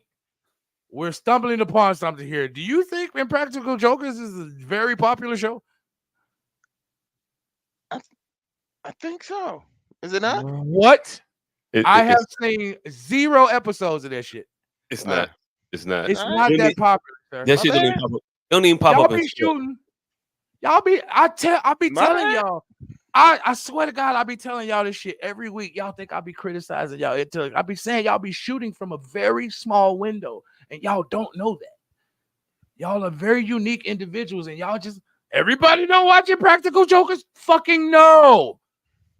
No, I don't know 3 people I could say that to would even know what that show is. But you said that shit so. I knew you thought more people knew that. Like Impractical Jokes. Why the fuck did this nigga just? Why the fuck did he think we know who nigga's name? What the fuck just happened right here? Why the fuck did this nigga just say? See, look. I'm glad you did this shit with Impractical Jokers, cause that's what be happening to me every week. Why the fuck did this nigga gotta be playing? Why the fuck does he think everybody know? No, because y'all intelligence is wider than y'all think. Why the fuck did this nigga think we know who the fuck? That was my first initial. And I'm like, nope. He thinks he's normal again. He thinks that shit everybody. Ayo. Hey, you motherfuckers are missing out. Shit is hilarious. We not gonna give Impractical Jokers hilarious. No, it's not hilarious. Oh, it is. It is incredibly entertaining. Yeah. What if Punk took a sedative? Yeah. Punk took a sedative, and yeah, we're gonna prank people. All right, I got you. No, it's not really pranking because, like, imagine being able to just tell somebody to go do some embarrassing shit right quick. Yep, we're gonna see exactly how much ignorant shit I can get you to do before you used to be like, nope, this is way too much. Right. Incredibly entertaining. But these motherfuckers got no bar. They're gonna do all of the shit. No, they don't do all of it. Hey, look, man, I've only seen like 3 episodes of this show, and every episode there's a loser. At a point, I get bored before they get bored. But I don't care what they make you do at this point. You're gonna do it, and it's just gonna be something obnoxious in public, and it's not gonna be extra like thought provoking. It's like some fun shit to watch when it's raining outside and ain't nothing else on TV. I am always incredibly entertained when I watch that shit. You said it's always a rainy day. Hey, apparently so. Apparently so. It's never a bad time to watch Practical Jokers. I check True TV at all the times. Right, it's on True TV. It is. True TV is on all of the streaming free shits. True TV got a channel on Tubi, on Roku, on Pluto, on Crackle. It's the only thing you can find everywhere. They ain't never got a problem with their contract. Fam. True TV is go. Wait, what I got? That'll work. We'll be there. We got programming for y'all. Don't worry about it. Got a motherfucker is missing out. Somebody else around town. We got it. We got access to Core TV. Where do you see these reactions? Hey, that's what I was just about to say. Is the True TV win the Glow Up Award? Like the Glow Up of TV award. Have you ever seen another channel? I mean, we got the WPWR UPN Glow Up, but that wasn't really a court TV to watchable television. Like they went from tickers to watchable TV. That's some other. Hey, Yeah. I mean, that's like fucking Martha and Company going from Elman and Company to one of Jacques' plays. It's like going from. See, he didn't know if that was an insult or not. why you got to use me in your Because I was disparaging the quality between Elman and Company and shit you do, nigga. You were the big moniker. Hey, look, yeah, I was trying to figure out the way the disparage was going. Also, This is somebody's getting dissed. Right. oh, But you no. shit though right now. But no, according from a ticker, nigga, from a ticker to impractical jokers. to having their own shows. Yes, like the Weather Channel, nigga. That's like if the that's like if the TV Guide Network all of a sudden started playing BET. Hey, if the Weather Channel get you to start tuning in to random ass hurricanes and tornadoes, like not on land, like in the Gulf. I know Just- motherfuckers that Just watch the ones the that Weather never reach Channel. shore. You just tune in to watch that motherfucker matriculate through the ocean. Hey, I used to I know an old motherfucker that used to watch the Weather Channel just to read the ticker at the bottom. I'm like, hey He was brother, just showing you off know that that? he can still see letters that little. That's all. I'm like, hey brother, you know that's news from other channels. You know, you could just turn to one of them channels and get that story firsthand. You don't have to watch. You don't have to watch the Weather Channel's dumbed down version. He was like, no, nigga, that's the stories from all of the channels. I'm like, all right, whatever. This nigga is time saving. One stop shop, baby. Right. He's like the Weather Channel. See, because they not a news network, they have everybody's news. See, Fox News only have Fox News. CBS only got CBS News, but the Weather Channel, they unbiased. I'm like, this nigga has everybody business.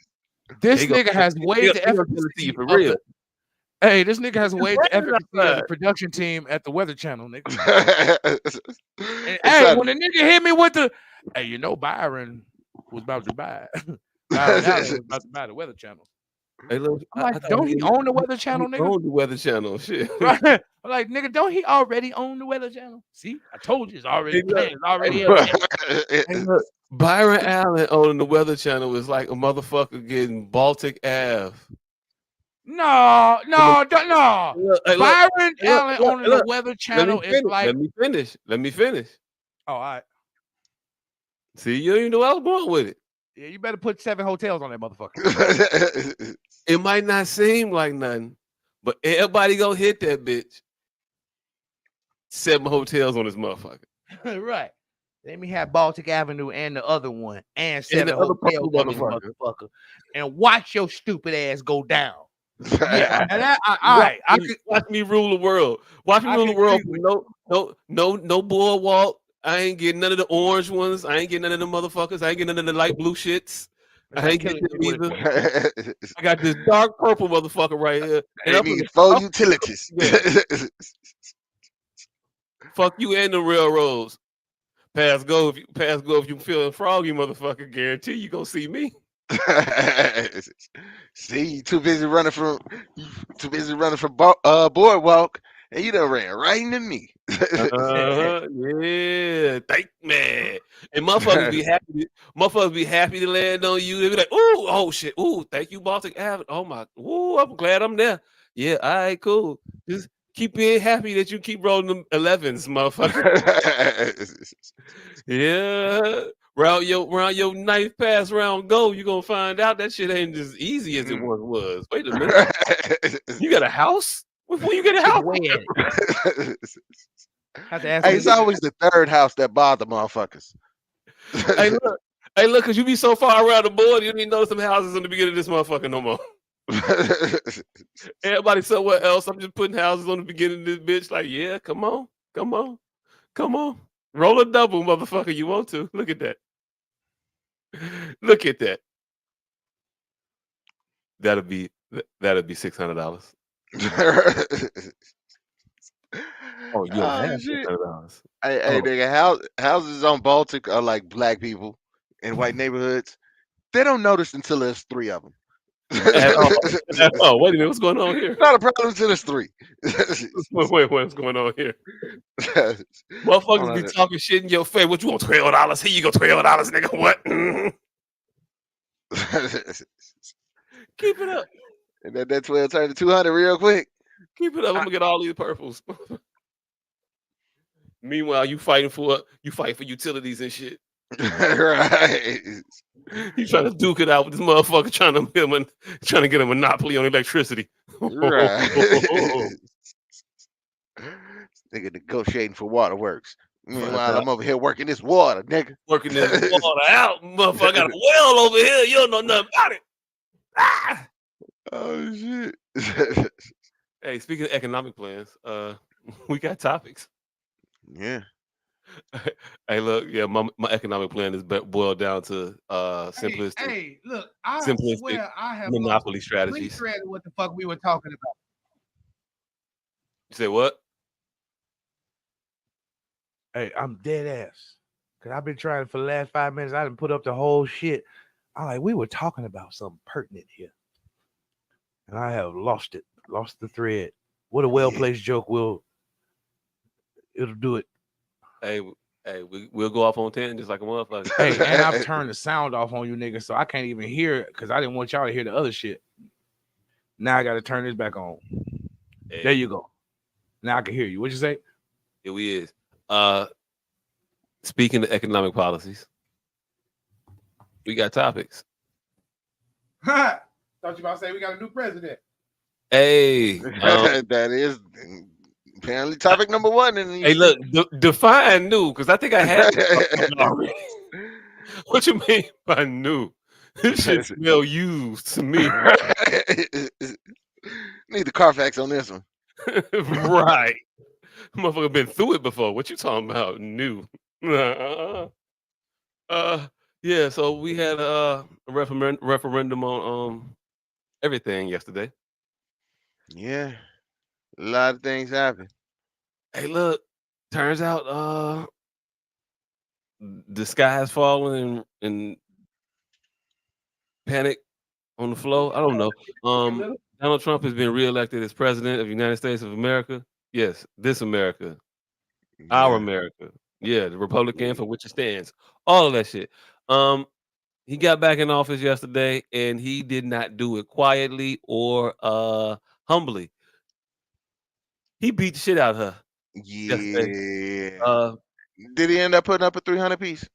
I think he gonna get like a 315 at the point, and he knew that shit yesterday. He Ooh. was like, "Yeah, I think we'll get 315," and she was like, "We gonna count all the votes." Hey, fam, when she sent her rep out to Ooh. say we finna count, we gonna keep counting. No, nigga, so it ain't even enough people left. What you counting, motherfucker? You Once they count, got up, you counting like Smokey was counting in Friday, nigga. That's $100. Where's my money? Where's my vote, Smokey? Where's my vote? So yeah, that happened yesterday. My man Trump, they said he put up like a 315 maybe at this point. Now they still counting like New Mexico and Arizona and shit. But Damn. Alaska again. But yeah, they got him, dog. It was a weird time yesterday. I went and voted, did my due diligence, got my Green Party out there. Had to make sure I spelled names right because she wasn't on the Yeah, ballot. because you have to write it in exactly correct for it to count. Hey, I wrote it in. Did anybody see none of these niggas get 11,000 votes? Hey, look, they got 200,003 votes. Nowhere near the 5% they needed. Actually, they might have got like 40,000 votes each. Her and a motherfucker who said, "Yeah, I ain't running no more." No, I mean literally, we had a write-in for none of these niggas, and it got 11,000 votes. Oh wait, what? I Yes. ain't know that. None of these niggas, 11,000 people. Hey, look at who's all on the ballot, fam. It's like 20 motherfuckers on the ballot for president. It's like 20 motherfuckers. Yes, it's like I ain't 20 motherfuckers. I ain't look at the complete one like where all across everywhere. And I only and saw the the nigga Illinois in one. fourth place, the Honorable Cornell West, and all I wanted was none of these niggas to be lower than him, and thank God. And fifth place was none of these niggas. I'm glad that none of these niggas did not get more votes than Cornell West. West. Cornell West got about 33,000. None of these niggas got 11,000. It was it was about close as that Kamala the Harris Trump shit. Hey, I was nervous. the gulf was wide. But yeah, so it happened. It was what it was from sea to shining sea. Damn near. It was red than the motherfucker on that map. Yeah, there's a lot of yeah, there was a lot of red going on. The blue wall kind of it didn't do what they thought it was gonna do. Like Daenerys brought dragons. Motherfuckers didn't see dragons before. Yeah, it was fucking bad. Like, Kamala could have used Michael Vick, could have helped her get at Georgia and Pennsylvania, and maybe had a fight chance. Hey, for all of the shit Atlanta talk, there'll never be Chicago. If motherfuckers only knew the vastness which Illinois is and the places that are frowned upon in this motherfucker, you would know exactly. This motherfucker been blue since blue been blue. Nobody's come close. In Entire a state. sea of red, everybody round us. We the only crip in this bitch. And it's Indiana, all coming from the corner. we can't touch blue. Iowa, Missouri, Arkansas, Indiana. If we wanted to be like on the other side of the water and swim somewhere, Michigan, nope, motherfucker, right over here. You got to go Underground Railroad to Minnesota, and them motherfuckers is boxed in. They only out is Canada, and then when you get there, you like, wait a minute, hold on. Y'all too? Y'all got zombies on your island? What the fuck? Yeah. That's Canada. Yeah. In this sea of fucking red, Illinois stands alone. Georgia, I don't think I don't think it's so formidable that Atlanta, for all the shit they talk, shouldn't be able to go ahead and take that over. Decatur, I'm looking at y'all. College Park, I don't know. Whatever I heard in some songs that was fire back in the day. All I of y'all. mean, there's no other big cities in fucking Georgia. Savannah. I don't know. It's also a Negro city. I also want to know how you think these motherfucking maps be looking. This is how they always look. Not all the time. Wisconsin, Why Michigan be blue. Ohio be What? red a lot. Wisconsin and Michigan be blue. What are you talking about? Wisconsin has been blue. Wisconsin don't be blue. Okay, has been blue then, my bad. But it was better. Iowa, Missouri, yeah, red. Arkansas, definitely red. Tennessee, red-ish. Kentucky, red. Indiana, red. But it's These are all nothing traditionally around. Republican states. You can go 3 states over. The motherfuckers lost Pennsylvania. You can't This even is go what to I'm saying. We Philly. lost Pennsylvania, Tennessee. But Tennessee is a swing state. So I said that a little bit. no, I'm saying I don't see much wrong with this motherfucker. This has a map look every year. You know what I think is making it alarming? They done made the white outlines that outline the red and blue. They made that thicker, so now it made it pop more. Yes, Made it pop more. do these numbers? Hold on, let me ask this question: do these numbers seem far off from every year? Yeah. Wow.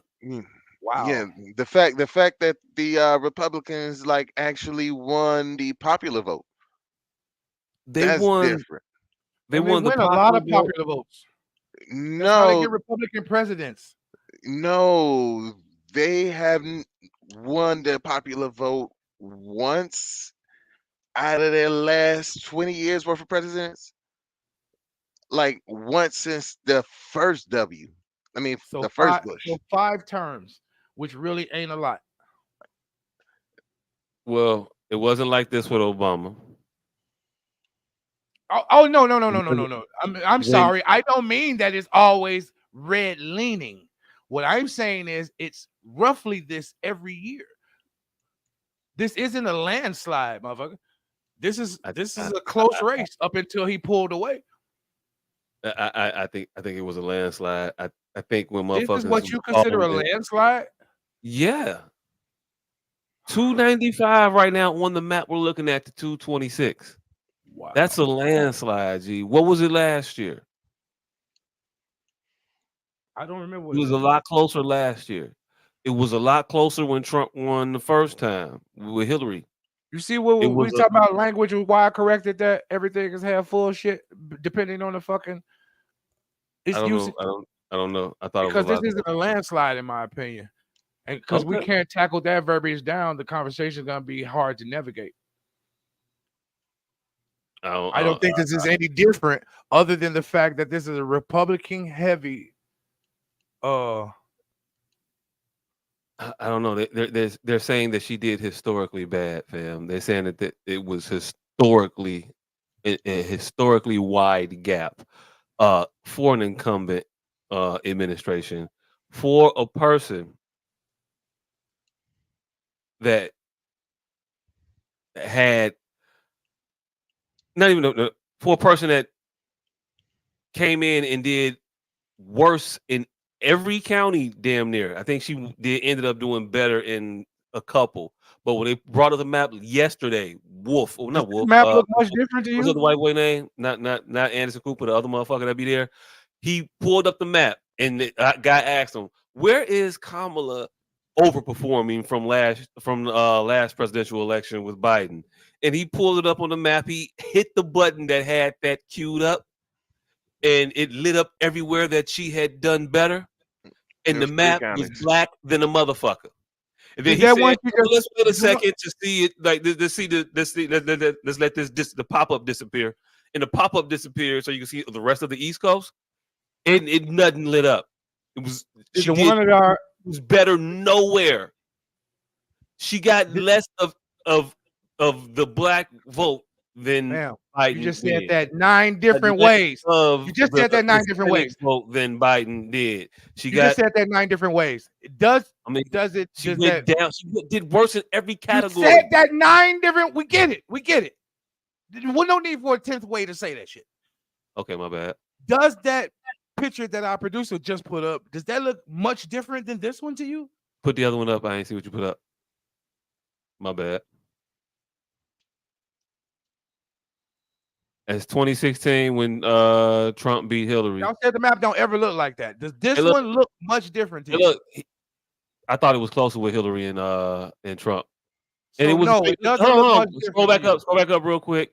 She won the popular vote by 3 million. So it was a lot closer of a race.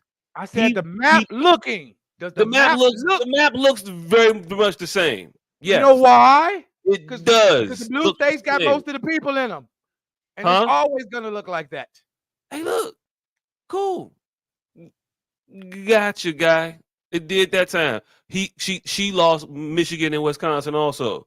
Pull up a time where Michigan and Wisconsin was blue and it's gonna look different. I think there's absolutely no need. That last shit. I know. Look, the numbers are drastically different, but the map looks almost identical. I think that was the only point I was trying to prove. It always looks like that. Negligible. So yes, you're gonna find a time where there are a couple more blues. We don't have to go down that road. Hey, look. Cool. I'm very specific in what I say. We'll say what you done saying it then? Yes. Okay. There's a couple more blues on the map when the blues win. When the blues lose, maps look like this. You just said the Blues won last time, and it still looked like this. Hillary won the popular 2000, vote. look like this. She won the popular vote. Yes, that's why I said it was a closer race in my mind, even though the electoral count looked much the same. The popular vote was different. That's why I was figuring the race in my mind closer. But all I'm talking about is the map looks And eerily the same. oh, yeah, when Republicans win, the map looks like this. When Republicans lose, the map looks different. What do you want me to say? She got her ass whooped. That still not work for you? She got mocked. She lost the electoral college. She lost the popular vote. She didn't come up and win or do better than her predecessor in any county up until like 11:30 last night. She did a little bit better in a few, maybe handful of counties. That is bad. That is horrible. This map looks a lot more blue to me. Just saying. You can go places in Illinois. It's different when the Blues win. Yes, the big swaths of the country are red. We all know that.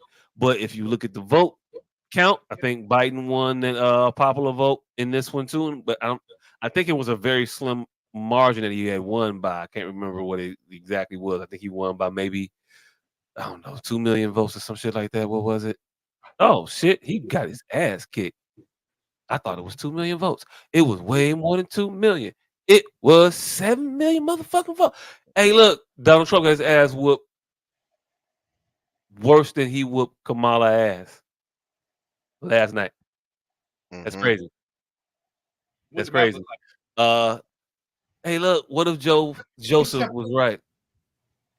What if he was the only person that could beat Donald Trump? Wait, what did the map look like? Is it really similar to the one from last night?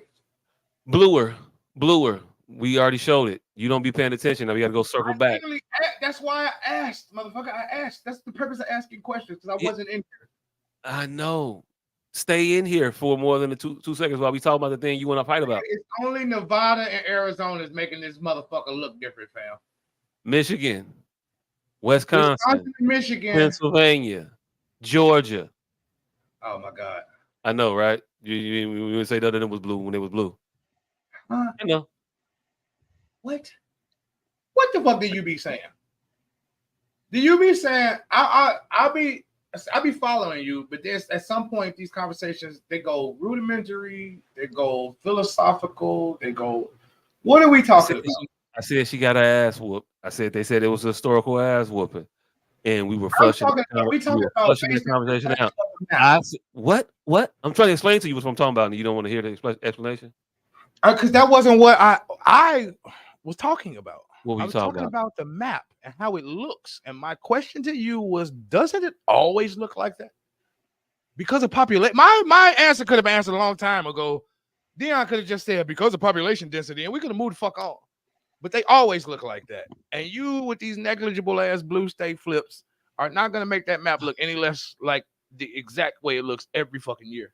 And that's the problem with politics. Motherfuckers try to point at these fucking minuscule ass changes as if they are something to something, thereby wasting time. Hey, look, fam, they're not minuscule. When those states are red, one side loses. When those states are blue, the other side loses. They're not minuscule. You know what propaganda is? Pivotal. They changed the whole trajectory of this shit. Do you know what propaganda is? These insignificant things out are only insignificant to you. No, they're insignificant to the people who made them. They're incidental. We are talking about how that map looks. And you have convinced yourself that over the years that map looks not incrementally, but substantially different. And that's how they sneak past the smarter of the people. Think we're literally talking about the amount of red crayon used versus that is literally what I said. Okay, yeah, no, that's not what we talking about though, fam. That is what we're talking about. We're not. We're not. I'm not, at least, okay? I'm not talking about the amount of crayon or that's the fucking question you answered. I'm talking about the significance of it. A state like New York is vastly more populated than, let's say, Kansas. But Kansas on the map is way bigger. Am I wrong or right? That's the reason we shouldn't be talking about the way the map No, but looks. everybody else understands when I'm talking about that, and the map is way more red than it was. I'm not speaking specifically or literally to the amount of color used. I am talking about the people represented on the map, and it is a lot more red than it normally is. It's 72 million people red, to the tune of 295 electoral college votes on this picture, as opposed to on a different picture when another party wins. The last party that won, it was vastly different. It was 306 electoral votes to the blue side and 81 million individual votes to the blue side. But you want to sit there and misunderstand the entire point of the conversation, or the fucking vernacular we use when we're talking about the subject, because you have a rudimentary, basic, cartoonish level understanding of the shit, where you don't realize we're not talking about amount of crayon color. Fam, But do you go understand? ahead. I only have to do that because of how you understand things. No, you don't. No, you I don't. do. No, Every you week don't. I prove No, that you don't. shit. No, you don't. I just told you how we just almost did it earlier. I pointed it out to you. Yeah, hey, look, when you point out mindless interruptions to shit, when we talk about It mindless wasn't a mindless it interruption, like I it said. don't mean nothing. But It's when we actually it's talking not a about something and mindless you interject this stupid shit, it's like, what the fuck? It's not a mindless interruption. I have to check. Literally, one of us thinks Impractical Jokers is a far more popular show. I have to check. Well, and what the fuck are you saying? I have to check what the fuck y'all motherfuckers be saying week after week after week. And when you said this motherfucker is way more red, it looks way more red, I'm like, hold up. Why? Why is the minuscule change from year to year? Would you even be talking about what this fucking map looked like if you wasn't talking about red and blue? Which I know you were, so I can't never get you to admit that shit, because you moved the goalpost when you realized you fucked. Now that I think about it, we were both firm that we were talking about the redness of this fucking. We were firm that we were talking about the itty bitty crayon, and no amount of trying to what is that? Reverse psychology? That's one fucking of the many psychological tropes you are no good at. Whatever one it is in this moment, that's what wasn't happening. Yes, we were talking about the redness of it, and I was firm in asking, does this motherfucker look any different than it does any other time? And then she started pulling up other maps to see if they look different. We were talking about the red. You were as well. My point of mentioning that is it could be misleading, which is what all adults should know. What's it could be misleading very about it? misleading. What's the colors misleading on about this it? map. What's misleading about it? It's a 70-point swing with a little bit of difference of color. Because one state being blue, depending on which one, could swing it the other direction. Yeah, I And know, the- depending on which and one, the because it's moderate about change the in amount of color- color that the state Moderate has. change in color It's would not about the denote weight to that. of the state, fam. So when I said it looked a lot more red this time around than last time around, it's because it does. It's because you committed all 50 states and which ones was red and which ones was blue, and you knew you was being very poetic because it looks more red because you knew which ones was red and blue from last year. Shut the fuck up. No, you were talking about the color. And that's why I had to get that clear. Because that color means shit. No. You were confused. It's okay. I'm not. You were. I Now you never know. was. This is Now what you these understand we're not talking about the amount forced of me color. to do week after week to make sure you know what the fuck you talking about. I asked you. Did I prove to you that I knew?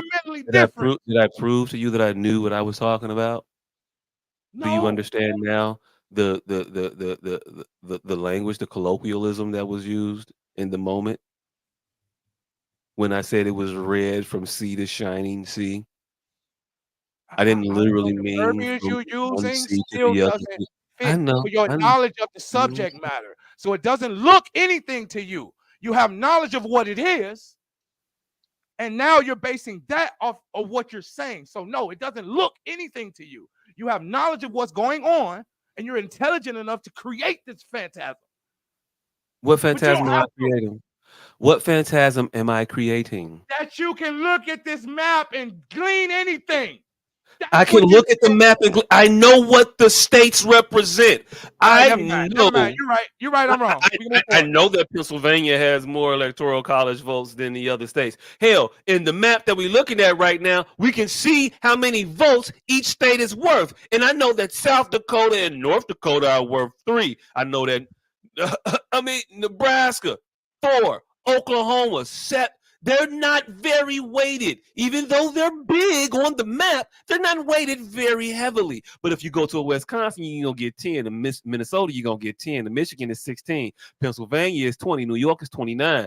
Like Massachusetts is 11. Connecticut is 7. New Jersey is 14. Maryland is another 10. Georgia's 16.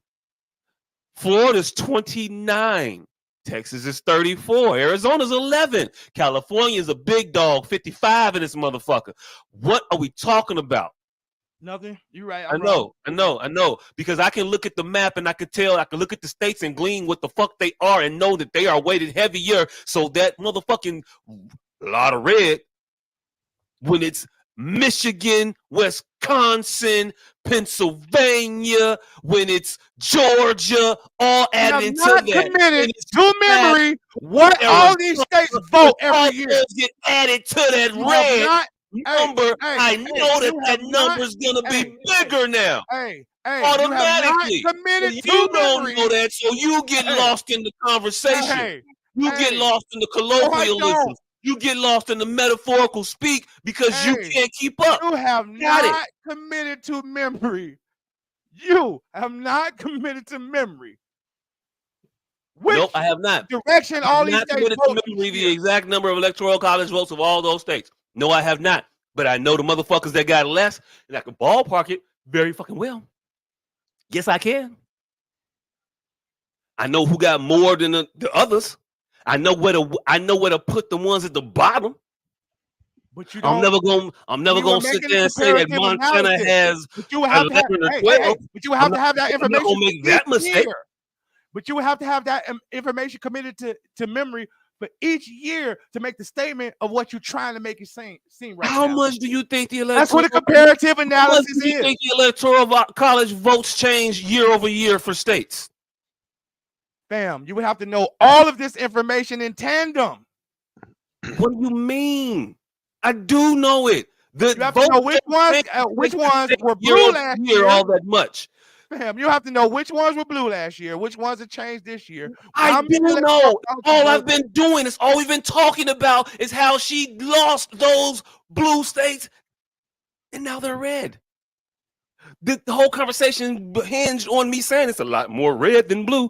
I'm saying that because I noticed the difference in the red and the blue from last year to this year. I mean, not last year, but the last 20, People who the last follow presidential politics election. know what states are needed to 2020. win based on what people are updating them on. They do not commit to memory these pointless ass, especially not this nigga, commit to memory these pointless ass facts year over year over year. That's what he insinuated when he said it looks different.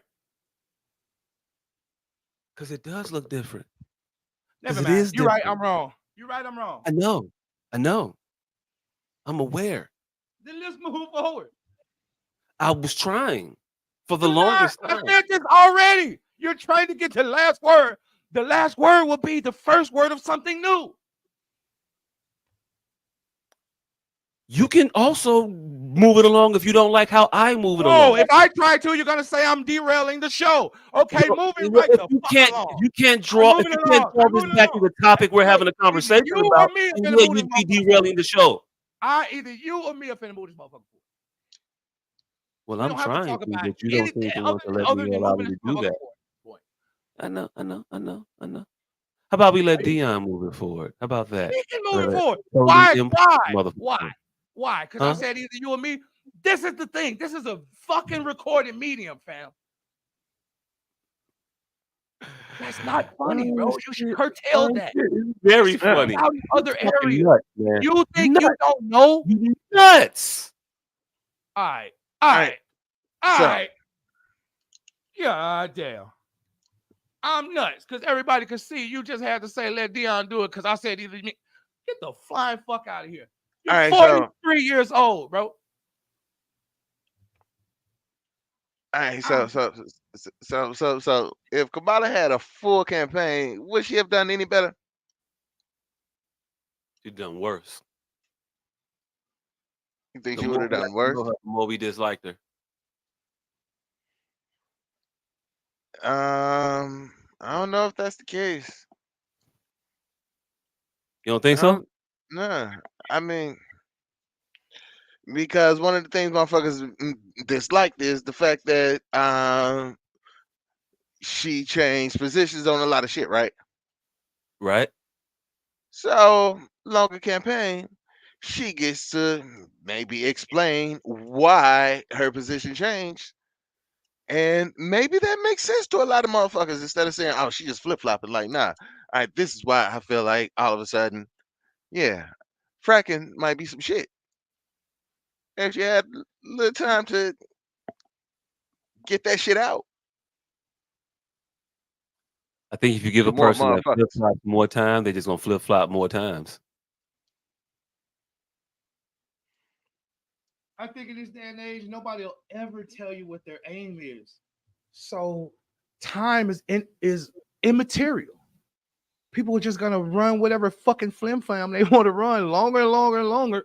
It is, and you don't know if a motherfucker is going to change that flim flam, and that is what's going to would detail if she would have done better with a full term run. Like we don't like. I don't think we're in the mode of her having to build up steam. I don't think we're in that day and age no more where the newsletters got to go out and what she's on. As soon as people on your side. she was, I think the people who need to hear policy to decide is so fucking small. It's so fucking small. We can stop having these conversations. I think the people who need to know facts to decide, I think even the people who plan like they know the facts that they need to know them to decide a fucking plan and do no real due diligence. I think the people who really need the facts to decide are so fucking tiny. It doesn't matter. We're in a day and age where people will surround themselves with people they don't respect intellect, and just so they have a crowd. They'll surround themselves with people who don't respect intellect. Like, hey, all these idiots, they side with me over you. And I'd be like, that's my point. That's my point. You ain't never trusted this bitch intellect, but now today she's the smartest motherfucker.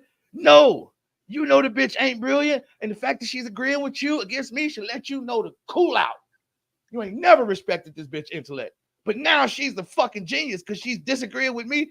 No, that's your biggest sign that if you're not smart enough to know to actually read the book, that's a sign because you don't respect this bitch intellect. So anytime she agrees with you,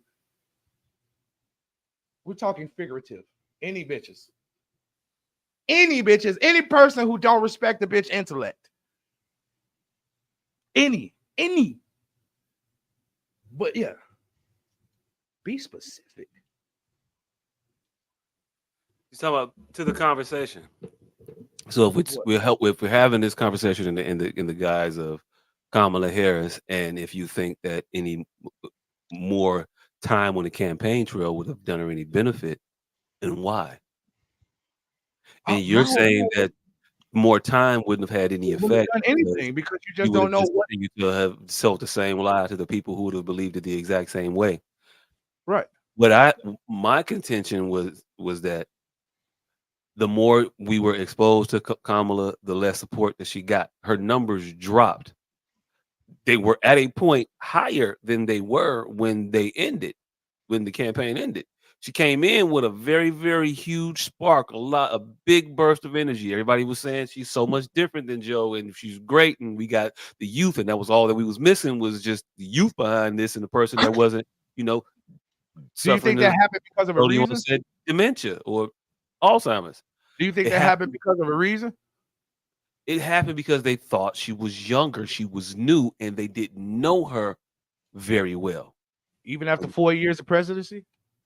Yeah, even after 4 years of vice presidency, people didn't know her very well because we don't dig and You know what I think? investigate our politicians all that much. When she got elected as vice president, she came in under the least campaign ever. It was the basement campaign. It was famously the campaign that a motherfucker was able to launch, and some people think he was able to win because he was able to do it from the comfort of his basement. We weren't able to see him out here on the campaign trail all that much and be taxed and see how that schedule would wear down his fragile state. He got to do it from his basement, and even then he had some issues with his stamina in from the basement. But Pause. what pause? But was what it was. He and her were elected in large part because they were not Donald Trump.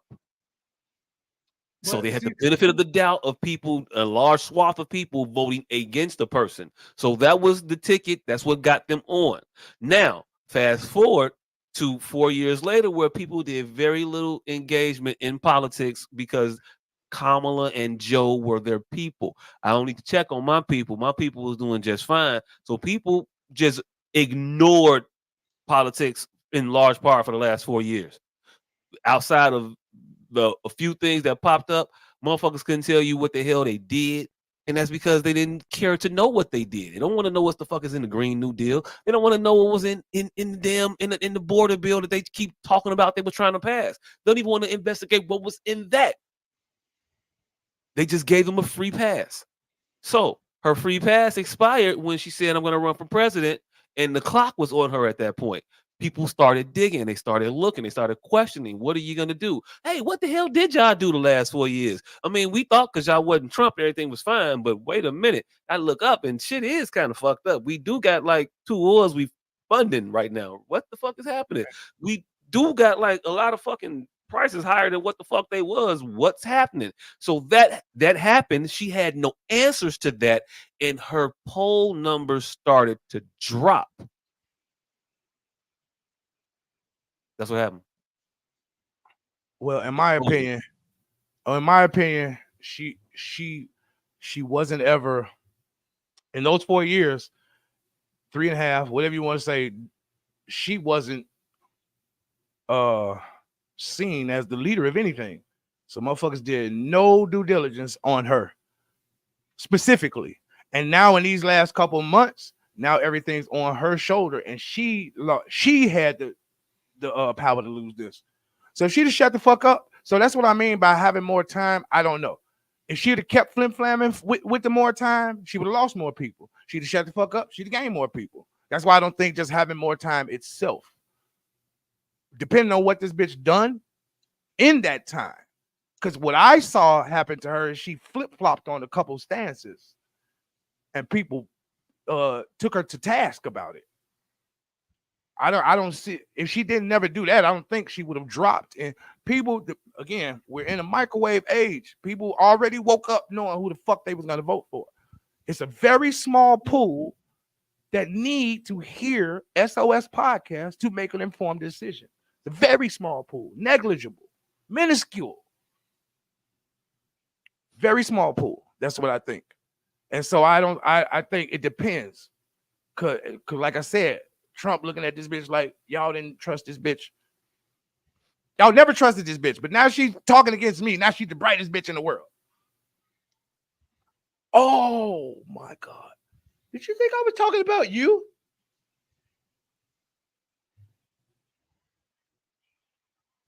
Whoa. Hey, But yeah. So I don't know what you're referring to. nothing. Okay. But yeah. Fucking yeah. It depends on what she did with the time. If she'd have fucking came out like Barack and fucking did some, just stuck to the basics, I think she would have did fine. She came out and did, you know what I mean, and flip flopped on trans getting surgery in prison. She did a lot of wavering in a short amount of time, and I think that's what dropped her shit. Not just Hey, I think if she would have just embraced that shit, like, all right, that's the my thing thing. about The wavering. If she would have not wavered so much, the thing about the transsexuals in jail, she should have been like, hey, y'all talking about 4 jail dicks. There's 19 million people in jail. Y'all talking about 4 jail dicks. Shut the fuck up. Why are we gonna chop off these 4 jail dicks? Who cares? People would have been like, okay, her point should have yeah, been. she's right. It is only 4 jail dicks. Who gives a But fuck about that? you know what? You know what? The pessimists would have said, now niggas go to jail just to get their dicks cut off. No, that's not funny. That's exactly what they would have said. That is fucked up. They would have lobbied. They would have spent millions of dollars to say that. I'm not joking. Hey, then Jadakiss say, I know Hey. niggas will go to jail just to get their teeth fixed. Just to get their teeth fixed, nigga. We thought that was a high line. You know why we thought that was a hot line? Because it was a fucking lie.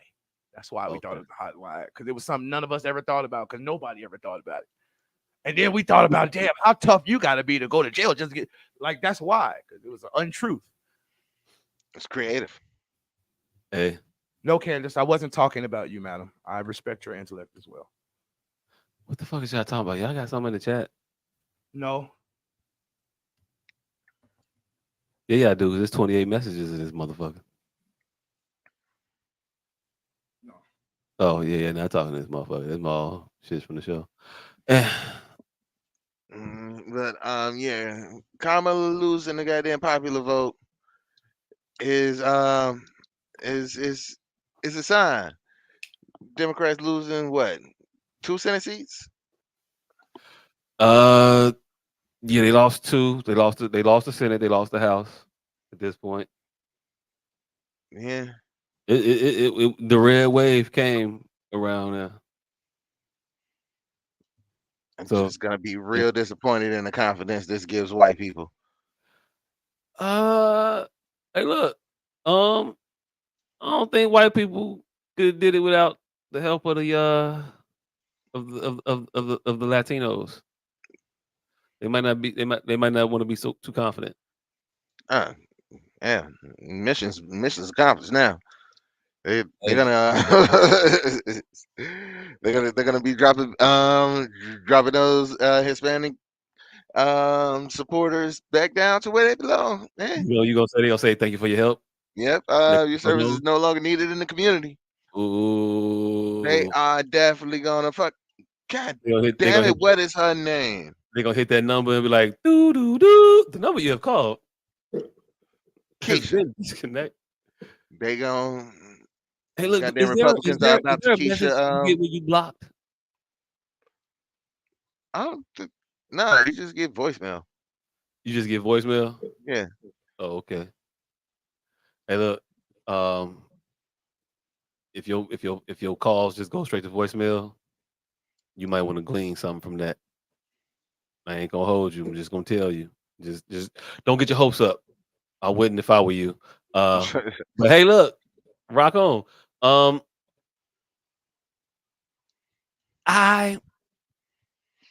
I'm not happy, but I'm happy. The person that I voted for did not win. I was sad a little bit, but I didn't really care. I knew they were gonna win no way. I was upset they didn't scratch or sniff the 5% of the vote. If you added up all the motherfuckers together, they didn't sniff 5% of the vote.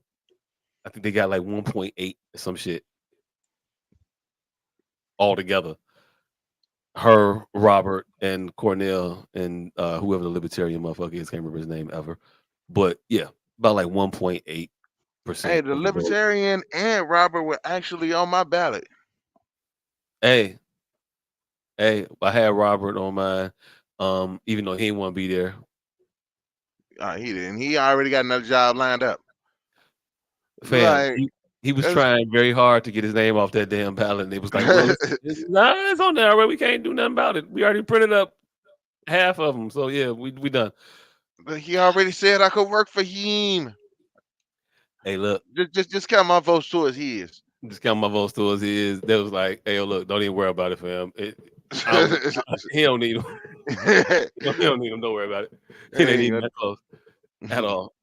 If it's one thing you can't call me is a spoiler, her 214,000 votes ain't knock a dent in nothing.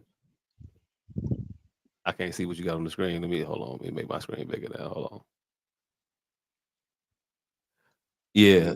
So Jill Stein got 611,000. Robert got 584. Chase Oliver, yeah, there you go. 544,000. And then everybody else under 100. Cornell West got 57,000 votes. And I doubt that was a little too many. I ain't even gonna hold you. Cornell, I wanted to vote for Cornell. I really did when he first started. But Cornell kept flipping and switching and changing and doing weird shit. So at a point, I can't ride with you no longer, brother. I can't justify this for no other reason than he from the set and I'm keeping him. And that was the rationale we used for keeping the crackhead around.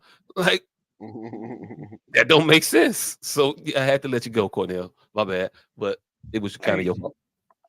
Hey, now, if you had 100 burgers and you knew one of them was poisonous, but your job was to taste the burgers, like, don't you have to eat the poisonous one? Like, to say that you did your job. Hey, look. Nah, because the job is not done until you find the one poisonous one in the 50. It's kind of what you're here for. That's what you're here for, right? Like, because it's like, it just reminds me of, like, it's poison in the ballot. And now this shit I'm about to point out, it's not heavy weighted at all, but I am going to point you two motherfuckers out. But someone interested in politics, would you think at the very least they would know everybody that was on the ballot?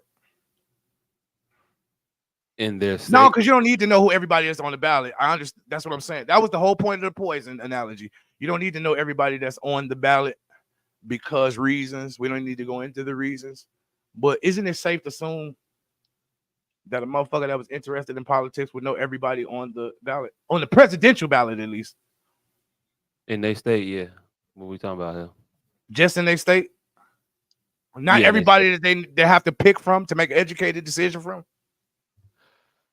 Everybody, I mean, it's a lot of motherfuckers that run for president, fam. Just said but that. I forget the name of motherfuckers. If you want to just call me out about it, don't make up a mythical. I literally just said I'm calling you two out. I know, but I said that. I did. I don't miss words. You two motherfuckers, you're calling me out and call me out for not knowing the libertarian candidate's name off the top of my head any other time. I literally just said I was talking about you. Cool. It's cool. Call me out. And I'm saying, hey, look. I just said you should know everybody. You should know the people. See how this is what infuriates me every week. You like aha-ing me when I literally said I'm calling you out. I'm just confirming what the fuck is happening here. Because there's no need to confirm. I said I'm calling you even out. when you say things though, if they're not acknowledged in the moment, then you try to like, that wasn't what I was doing. That wasn't what I was doing. So okay, that's cool. not what's happening. What's happening right now is you think you're playing this narrative as if you're catching me in something when I literally told you. No, I'm just confirming, fam.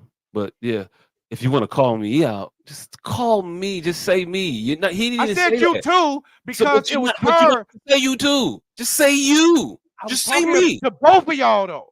No, I want all the curses, fam. I'm like Kanye. There is no curses. She brought up the point that someone interested. I was talking to both you motherfuckers. She brought up the point interested in politics. And you don't seem to be interested in politics. So I was talking about both of y'all. I was very clear in that. Somebody who's interested, she put that question up. Someone who's interested in politics, Yada, yada, yada, yada, yada. People who follow politics know what states are needed to win. Okay.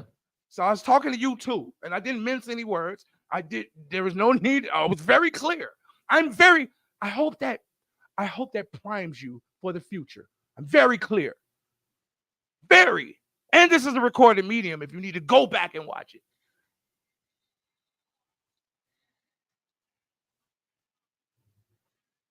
Like I said, You have the floor. it's a very stupid thing to bring up. I said Okay. I prefaced it by that. There's a reason you don't need to know all 100 motherfuckers in the fucking presidential, because most of them is stupid ass write-ins. That's why.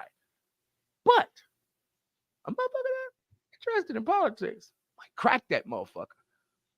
Like, let me see who's in this motherfucker. That's just something I would assume. That's all I'm saying. All right. I will. My opinion. Somewhat interested in politics, and no, I don't feel like you shouldn't. You need to know every single person that's running for president, because the truth of the matter is, most of them don't have a chance to win. At the That's end why of you the said day, somewhat interested. realistically, 2 have a chance to win. So That's why you said somewhat interested. mhm, We are all somewhat interested. not interested in it enough to know all of these There you motherfuckers. go. Not interested enough to be very well versed. We are all laissez-faire. We are all laissez-faire fans of politics. So that goes without saying. We're all slightly versed. I was trying to like get some separation between the motherfuckers actually interested in this shit and us. We all slightly versed. You're not even slightly versed. I don't know. I'm what not even versed slightly you versed. mean. You're correct. I know. So don't put me in your category. I'm not slightly versed. But hey, look, go off. Yeah, you're right. You're not slightly versed. You are correct.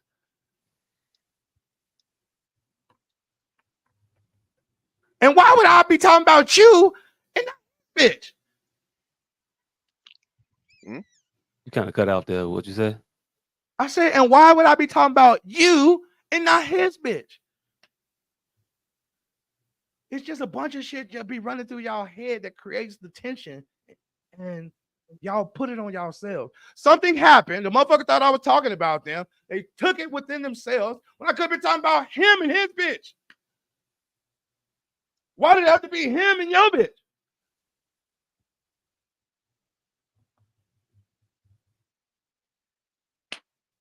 But I wasn't. I was talking about the topic, Kamala and fucking Donald Trump. Like nobody ever trusted that bitch word before. Now, why is she the pinnacle? Because she disagreeing with me. Why is she the pinnacle of thought now? That's the moniker that she may not need to be trusted, because nobody ever trusted her before. Her opinions on anything. Motherfucker said, where's Ja? Ain't nobody say where the fuck is Kamala. They can't even pin down what she did as a fucking DA. We do need to figure out where the fuck Ja Rule stands in this situation.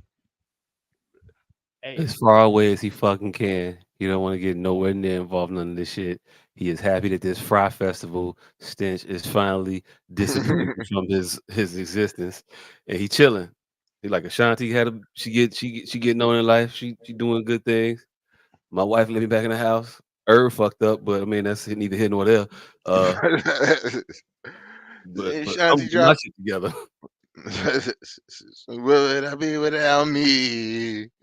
Hey, look, long as me and Ashanti is able to do concerts together, I'm gonna be all right. Whatever Irv got going on, no Irv. That's between her and Irv. Me and Shanti about to go to Festival of the Lakes again. Hey, look. That Hey, motherfucker know I I could had do a ball. my career with Ashanti over Irv at this point. Yeah. Hey, what would be Kamala Harris's Al Green moment? She got so much to choose from. Her Al Green moment. What you mean her Al Green moment? Obama. That's a very famous Al Green moment. Oh, What I would don't- Kamala Harris's Al Green moments have been? I don't think Kamala Harris is indoctrinated enough into the culture to come up with an in the moment, off the cuff, culturally. Stop her for saying they not like us. They say that about her though. So no, she said that about Trump. yeah, but they say that about her. That's why it didn't hit like Obama Al Green. I'm just speaking to you, saying that she's. Never mind. That she's what? You just said she ain't got no black in her, essentially, and I said she tried it already. So what was the point of that? It didn't work, did it? Because it don't come off as authentic. She didn't win. What? So imagine with me, friend. She didn't win. It's all fake. What would have been her Al Green moment? I don't know what moment in the cup she could have came up and said, "The house is not a home." If I don't know, motherfucker, she could have said whatever. I came up with tweet. Oh my. That's what it probably would have been her almost calling Trump a motherfucker on stage during the debate. that might have been close to hold on. It got to be after the election. Once she's in, y'all, man, you remember the Al Green moment, fam? That was Christmas, baby. After the election, once she's in, probably showing up somewhere with Megan Thee Stallion. See, I think she would have just said. I think she would have just fucking same tweet at the inauguration ball. She'd have been my body. It's so buttery brown. No, I think she probably would have did one of those goddamn one of those sorority strolls into the out of the after she got sworn in. Huh? I heard she left the sorority on hold. And she left him on hold. And Ramada on hold at the end of the night when she didn't come out and say, "Hey, yo, look, thank y'all for coming out. God bless. Good night." She left all the motherfuckers on hold. And she said, I'm gonna talk to y'all tomorrow about what's going on. Y'all go home, get some sleep. I'm gonna talk to y'all tomorrow about she was back there talking to somebody. Shit, they say she didn't leave everybody on hold. They said she had a meeting with a cabal, is why she left everybody on hold. Oh, I ain't hear that one. I heard she was back there crying, hysterically, and she had an emotional breakdown. And they told her, whoa, you know what? Let's just call it a night. Say we gonna keep counting. We gonna keep counting. Yeah. Hey, she was back there. She was back there with D.L. Hughley, Barack Obama, and J-Lo, and Robert Downey Jr. trying to figure out what the fuck going on. Which one of you motherfuckers told you to wear the fucking Iron Man suit? If you'd have just put the damn suit on, Beyonce, why you didn't do single ladies? If you did single, I'd buy all the single women and got the single women vote. But you ain't do the fucking sing. You ain't you ain't even sing. You ain't humming note. All of a sudden, you want to give speeches and shit. Right. Since when you give speeches? Blue Algae was right there. Y'all could have dropped the verse. Oh shit! Was they poisoned from the Jaguar Right tree? Ooh. Oh shit! Conspiracy. Oh, Jaguar Right got some hot.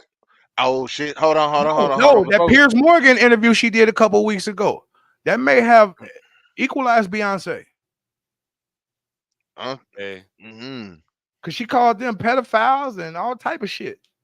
Of course he came back and fucking backtrack, but once the cat is out the bag, that's why they don't allow you. That's why they sequester just like motherfuckers. Because once people have an opinion, it's hard to change that. Hey, look, I'm gonna get us canceled real quick. So bear with me. Go ahead, because I got a conspiracy theory on deck. Look, because he just brought it out me real quick, and so I got to just go ahead and say it. We gonna have to admit as a people that Beyonce been throwing up bricks for a while. For a while. In what regard? The quality of music. The quality of music has been different. We've been pushing her over the top because she's been pandering to her constituency. So she's been getting away with that for a little bit. But I ain't heard of Dangerously in Love in a minute. Mm. Becky with the good hair is not getting it for me. I'm sorry. Um, I ain't even heard of Get Me Bodied. Don't know shit like that. What happened to the left, to the left? I ain't that shit ain't the Mm. same no more as it once Mm. was. I mean, hey, look, people gonna love her. They gonna love her to death. They gonna go to the concerts. They gonna get the music. But what they're not gonna get is any of the auxiliary offerings. Hold Um, on, hold on, hold on, hold on, hold on, hold on. I kind of got to disagree because she managed to ease her way into goddamn Frankie Beverly territory, hey, look, and that's she got actually one. solidified. Hey, look, she got one with the Frankie Beverly one. I ain't gonna hold you. That But was the one. thing is, though, did she ease into there, or did she usurp that shit with her power? She You didn't think she's try that strong shit arm? early in her. It ain't like she tried that shit early in her career and just killed it and crushed it. And oh shit, a youngster came and redid Frankie Beverly. She did that shit, nigga, last year. Beyonce was Queen Bee on her way out. She everything she is, she was when she made that shit. So I'm not saying it wasn't a hit. I'm not saying it didn't rock, but what I'm saying is at the point that she did it, can we give her credit for what we're trying to give her credit for doing it? I'm Ascending giving the to credit Frankie for. Beverly I'm gonna status. give it the credit for that one. In my opinion, it's a better version. I thought it should have replaced it a long time ago. It took a while for motherfuckers to Hmm. get on board, but they finally coming around. You were Where trying to get she's bricking, Frankie where Beverly the she fuck up out of where here. she where she's bricking at is her other offerings. She put everybody in their mama in one of them jogging suits, leotards, whatever the fuck she made. That shit happened and went out quick. Did it not? I don't remember the leotard. It was the Ivy Park shit. If y'all didn't bring it up, I'm not versed at all. Uh, okay, I'll let you slide. You wouldn't know. It didn't last very long. That shit happened, and then she gave it one to everybody. Everybody wore it. They was trying to pump it up, and then it disappeared. She's had like 3 other crossover ventures with other motherfuckers that she was supposed to lend her notoriety to, and they happened and they be over with. Her, Right, but it's her short-lived ventures that people don't necessarily consider failures, like that cookie shit that the Simmons kids did. Do you hey, consider look, that a failure, even though it was short-lived?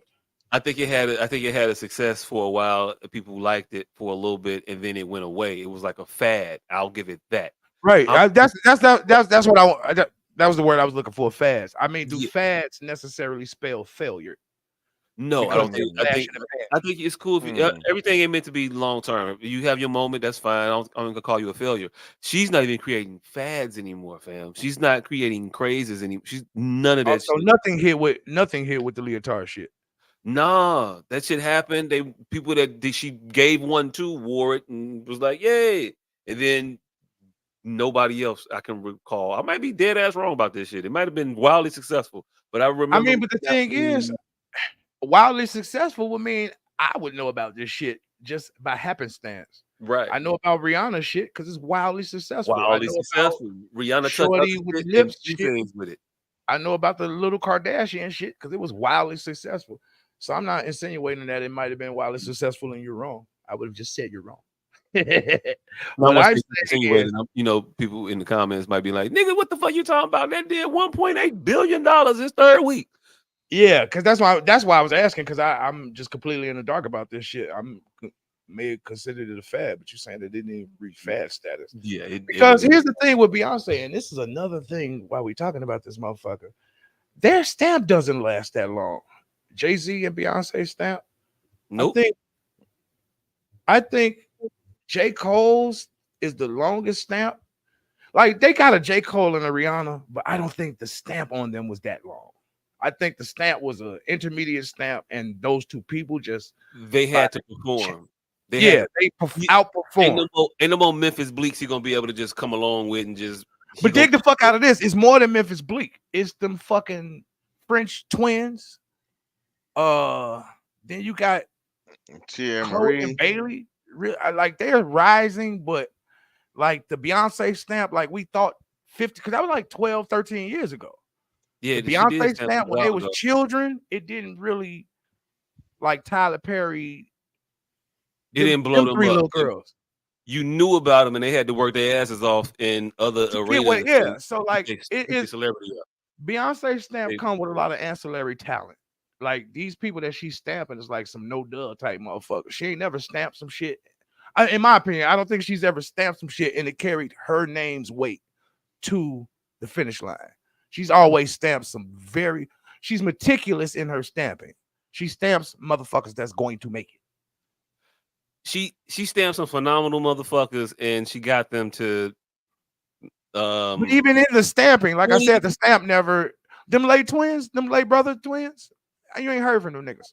They got in the Matrix and then just disappeared. Yeah, And them like the Bailey twins, they was singing on the internet for at least they're 7 not years. twins. They're not twins. Chloe and Haley, they sisters. They're not twins Yeah, though. right. But yeah, the Well, Chloe they and was Haley girls though, I think they're immensely talented. I think they're phenomenal in what they're able to do. I don't think that their success is commensurate with their talent, if that makes sense. Even though I know that this one was Little Mermaid and you see the other one all over the place, I don't think that their talent is I think their talent is I think their talent is such that it would put them in a different category or stratosphere, and they're not there. And they're talented enough to be. And if you would think that with the backing of a Beyonce, that it would definitely be out of here, hit record after hit record after hit record, you know, shit like that. But you don't see that for them. I see the one girl, was it Chloe, doing everything she can to sell a record, and I see the other including girl. having kids on the net. Like so, yeah, the antics and shit doesn't in Hey, my mind don't reconcile a Beyonce stamp. Like a Beyonce stamp, when we even think of the word stamp, we kind of think of a propellant, and I don't see it would Jay-Z. necessitate the antics. Yeah, I don't necessarily see the propellant effect on things that Beyonce nor Jay-Z stamp. Like you put eyes on them. I'm not saying they don't get exposure, but that oomph, that push you necessarily didn't see. The Midas touch isn't there. See, I don't want to say that because they got the Midas touch. Rihanna, fucking J. Cole. Yeah, not at this point though. Rihanna, he touched Rihanna and Rihanna blew up. Yeah, I'm with you on that. He got Neo too. The Neo came in that Rihanna Tierra Marie class. Oh shit, Tierra Marie. I guess that speaks to the motherfucker failure. Hey, I forgot about her. I mean, if you I was want to be looking real, for you Tierra got Marie too. Tierra Marie was supposed to be the star. Emil. That's not. That was when Jay-Z was coming up himself. I'm talking about the stamp, the Oprah stamp. All right. Does Lupe? Yes, Emil was coming up when Jay-Z was still Well, doing feature videos. if Emil was, then Lupe was. He was coming up too. All right. Then still. All right. Now, I does agree. Lupe count as a success though? I would say Lupe is successful. I wouldn't put Lupe's success necessarily on Jay. I can't eat. Recall Jay-Z backing him until Lupe was already had 2 hits. Like, yeah, a little bit, kind of a deal. Like, he was around, but he wasn't. I don't think Jay like put his arm around him and was like, "Lupe, that next one coming up, watch out." I don't remember that. I remember like it was in the vicinity of, but it wasn't really like a arm around type of moment for Lupe and Jay. I don't think. I don't know. I don't know. Like I know they was around. He was around him and shit, but I don't know if it was the stamp, like the stamp. I think it was a stamp. I just don't see that stamp being. I think that was a. I know this nigga going. See, that's what they do. I think they have a good eye. They're good A&R, so they see motherfuckers that's going to make it. And they just stamp them motherfuckers. Because they got plenty of people around that they could have stamped that they didn't, that end up being successful. Like Even people on their own labels, like he could have went back and did something with a Beanie Siegel, even after they had their little falling out. Like if money was just a thing, there's no way in hell that a Jay-Z backed Beanie Siegel would not have brought some type of money in. Like a Jay-Z, heavily Jay-Z stamped returning Beanie Siegel after all the bullshit. yeah. I mean, but Quincy Jones is different though. Quincy Jones kind of mentored the motherfuckers and brought them and taught them. Like some of them, they had natural talent, but Quincy put the finishing touches on them. Quincy found a bunch of diamonds in the rough barring the Jacksons. Well, that was Barry Gordy. Speaking of Quincy, yeah, rest in peace, Quincy Jones. Quincy Jones, he passed away last Sunday, right? Yeah, and that goes to my conspiracy theory. Think Jaguar right? Y'all is moving the goddamn topic along. We got motherfuckers responding to this shit. Oprah, Will Smith, yes, all of their stamps have brought. Yeah. But I don't think Jay-Z and Beyonce got an Oprah stamp or a Will Smith stamp. And Will Smith got a quiet stamp too. That's the craziest thing. People in the industry know what's going on, but I didn't know Nick Cannon was one of his until 10 years in. I mean, of course, we all knew Dwayne Martin, but that's because they made that shit evident. But I don't think we really know, or me personally, I wasn't privy to Will Smith. Oprah does it the right way. Oprah does it on center stage. I don't think many people do it like Oprah does it. Oprah stamps you for real and then don't even bother with you again. I've never seen her, but that's how her stamp flies though. Like if an Oprah, Will Smith, Tevin Campbell to me, and of course MJ as a solo artist. But yeah, but see, Oprah, when he stamped, I don't know about his stamp on Will Smith. I know Tevin Campbell and Tamia. Fresh Prince of Bel-Air was already MJ. What? Fresh Prince of Bel-Air. Quincy Jones gave Will Smith Fresh Prince of Bel-Air. Oh. When his career was struggling, when he was down, when he was trying to figure it out. He was like, I got you, G. Was he? Yeah, he did. Was he? But how was he struggling and down? And House Party was supposed to be for them. House Party was written for them. He didn't do it. He didn't do it. House Party, number one. Number two, out of Will Smith's own mouth, he was doing bad at the time. That he was like, he had a lot of legal troubles, money troubles and shit like that. He was fucked up out here when Fresh Prince came along. All right, so that's not the conversation I thought we were having. The conversation I thought we were having were undiscovered talent that a bigger name stamped, and then they flourished. How do we lose the thread of this? I think Will Smith was. We didn't have much to go on that topic, and we were trying to transition to Quincy Jones and talk about it. No, somebody else brought up they were speaking to the topic. Just trying to move the conversation along. I understand what you were trying to do, but someone popped up. Yes, I was speaking to Quincy Jones. That was Candace. I understand. I said he's talking about it. I said Quincy. I said there are no Quincy Jones as far as putting a stamp on an artist and the artist continuing to flourish. And if you felt that was not in connection to what you were talking about, then oh well. But that's what my direction was. That was my input on the conversation. There were no Quincy Jones who put a stamp on other people's careers, whose careers went even further after Quincy Jones put his stamp on them. Right. And these people have said this in their post to Quincy Jones, how he has redirected their careers. But if you felt that has nothing to do with Beyonce and Jay-Z, then fine. No, that's not what I'm saying. What I'm saying, that's exactly what we're talking about. That is 100% the conversation we're having. What I'm saying is I'm giving you the conversation. I'm saying I may not agree about Quincy Jones and Will Smith, because Will Smith, even though he may have been at a low point in his career, I think he was still in an upward trajectory, as opposed to a J. Cole. When Jay-Z stamped J. Cole was unheard of past the underground scene. When Jay-Z stamped Rihanna, Rihanna was unheard of past the underground scene.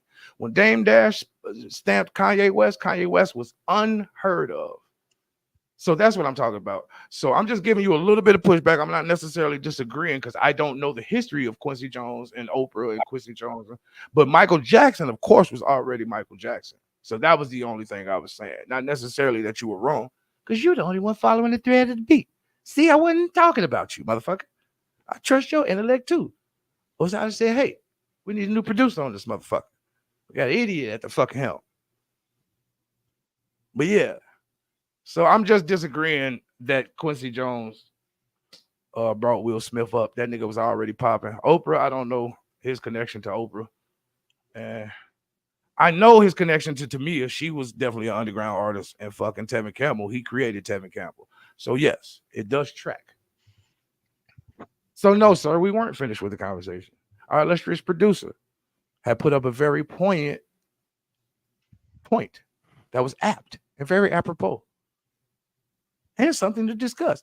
Hey, look. Hey, somebody's don't move. Somebody screenshot. Don't move. Somebody screenshot this shit right now. Somebody's print screen. Fuck it, I'll do it. My computer's fucking. See, I don't know how to do this shit on this computer. Print screen. All right, there we go. Okay. Whatever the fuck you're thinking right now, I'm finna show you what the universe shows me. As you move now, we can finish this for it. I ain't gonna even lead y'all. I want y'all to say, like, oh yeah, that is. And so I feel like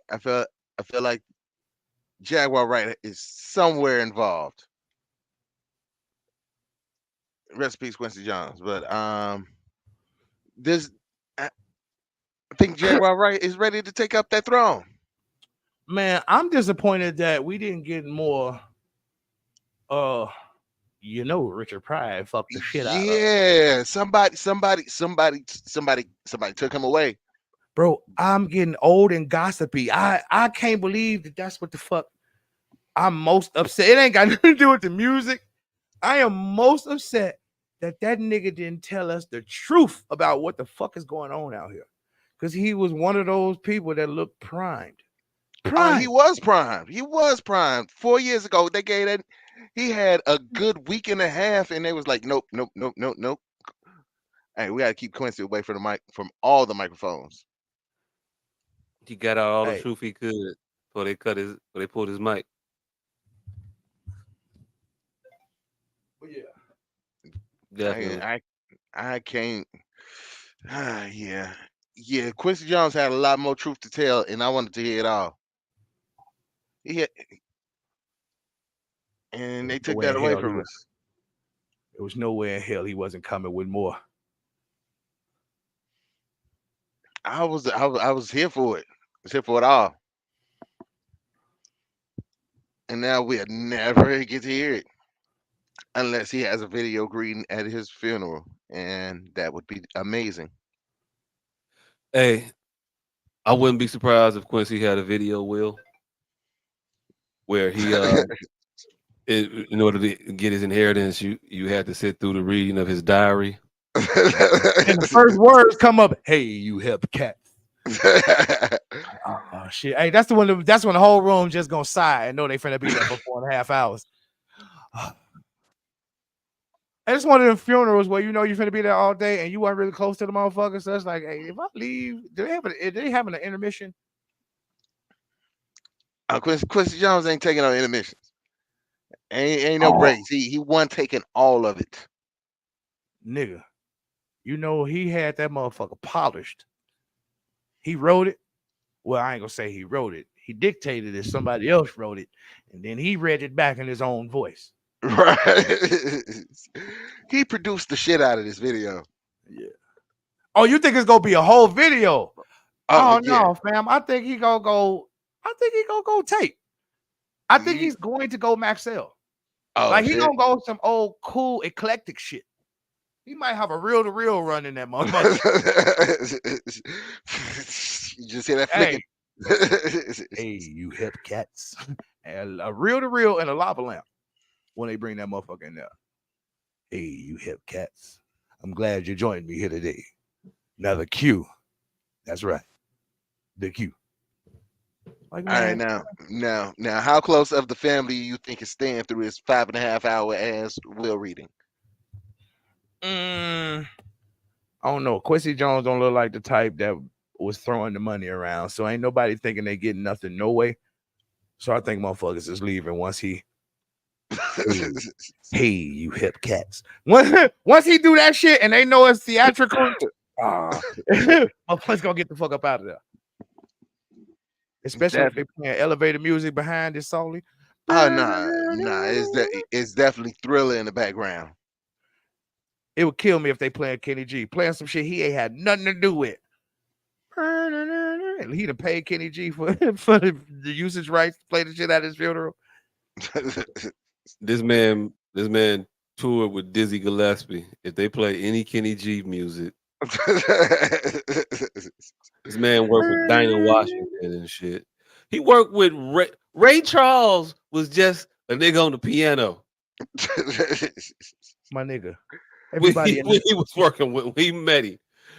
If the likes of that motherfucker for whom Ray Charles was just a dude who hit the keys and that, if we playing Kenny G in my joint, fam. Hey, my nigga, I'm gonna tell you how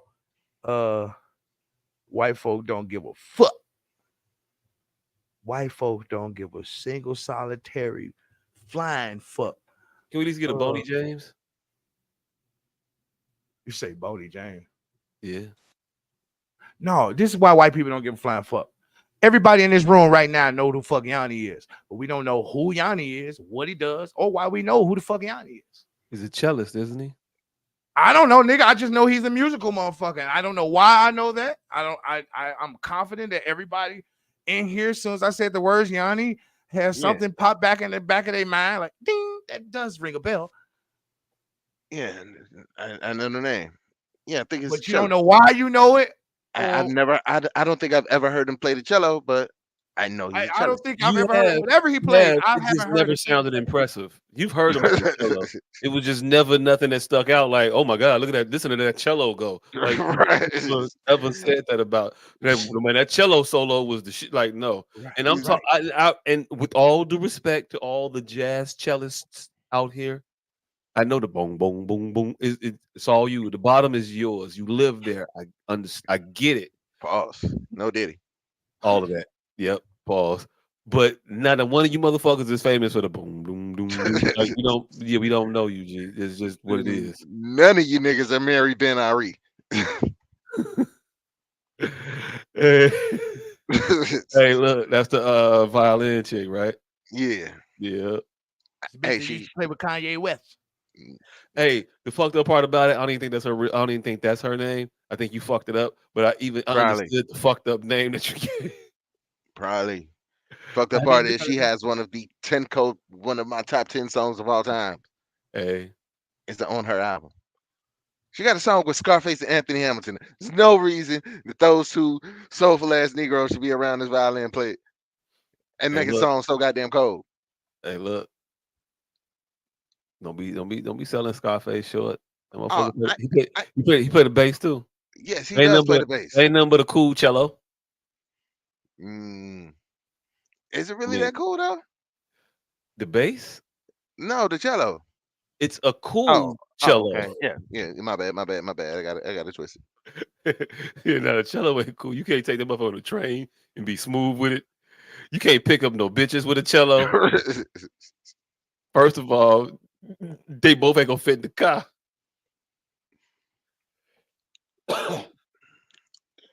Yeah, you can't get your Mac on with a cello. All right, so Quincy, what would you say is top contribution to music is?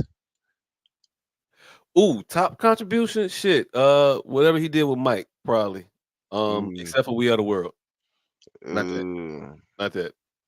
You don't fuck with We Are the World? You fuck with We Are the World? We Are the World is a way better song than Thriller.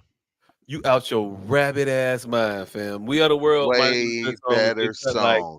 If they'd have cut like 18 of the motherfuckers, We Are the World might have been cool. Are we talking about our favorite piece of his? He was saying his best contribution. That's what I'm his saying. best to the world. That's like that's All right, hard all right, because we'll that go. his my favorite Quincy Jones content isn't what I think his greatest contribution to the world is. So that's why I'm asking specifically. Don't think of it as being able to give a right answer. Just give the answer you All feel right, is what's your best. favorite? What's your favorite? Yeah. My favorite, Secret Garden. Ooh. Motherfucking.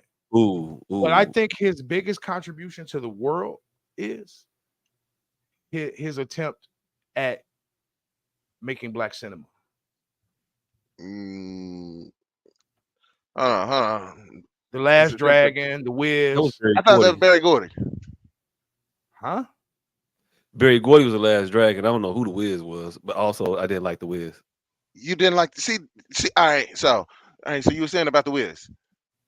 Yeah, I don't like the Wiz. I wasn't talking to you, nigga. You damn near got your mic muted. Talking about the nigga with no name. What?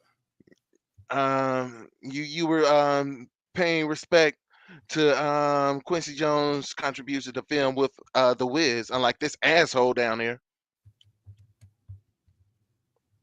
No, I'm saying shit. If he didn't do none of them motherfuckers, and both of them is Barry Gordy, motherfucker, I'm gonna have to reevaluate what I think is greatest.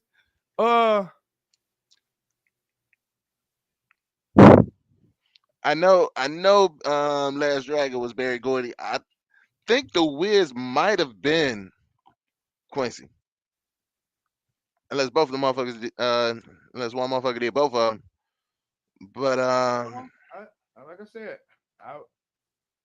I would have to Google it, goddammit, which is what I'm doing right now. I thought our producer would have knew offhand. Quincy Jones did both. So you have to move on. I have to come back for my answer. But I will agree with you that Secret Garden is probably my favorite Quincy Jones song. Yeah, definitely. I forgot about that. Yeah, that's my shit. Yeah. I'm gonna listen to that tonight before I go to sleep.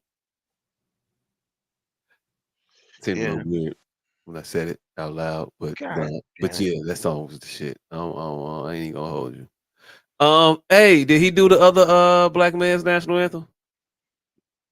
You know, a young one, I had visions of fame. That feels like it was some Quincy shit. I don't know why. I think was that Quincy? I don't think so. Nah. It feel like Quincy's niche was getting a bunch of motherfuckers on the cipher. Just getting a group full of people like, hey, I need 78 people for this song. Illest crooner cipher of all time. Oh shit! They said motherfucker Quincy Jones met Michael Jackson on the set of The Wiz. Hey, there you go. Oh, so yeah, that is yes. That is his biggest contribution. That is his greatest contribution. And The Wiz is a certified cinematic classic.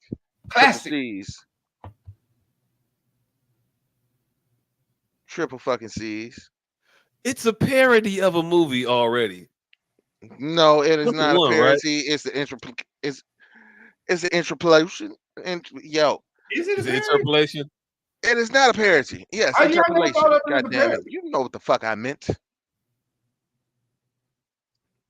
I never thought. Why I think it was a parody?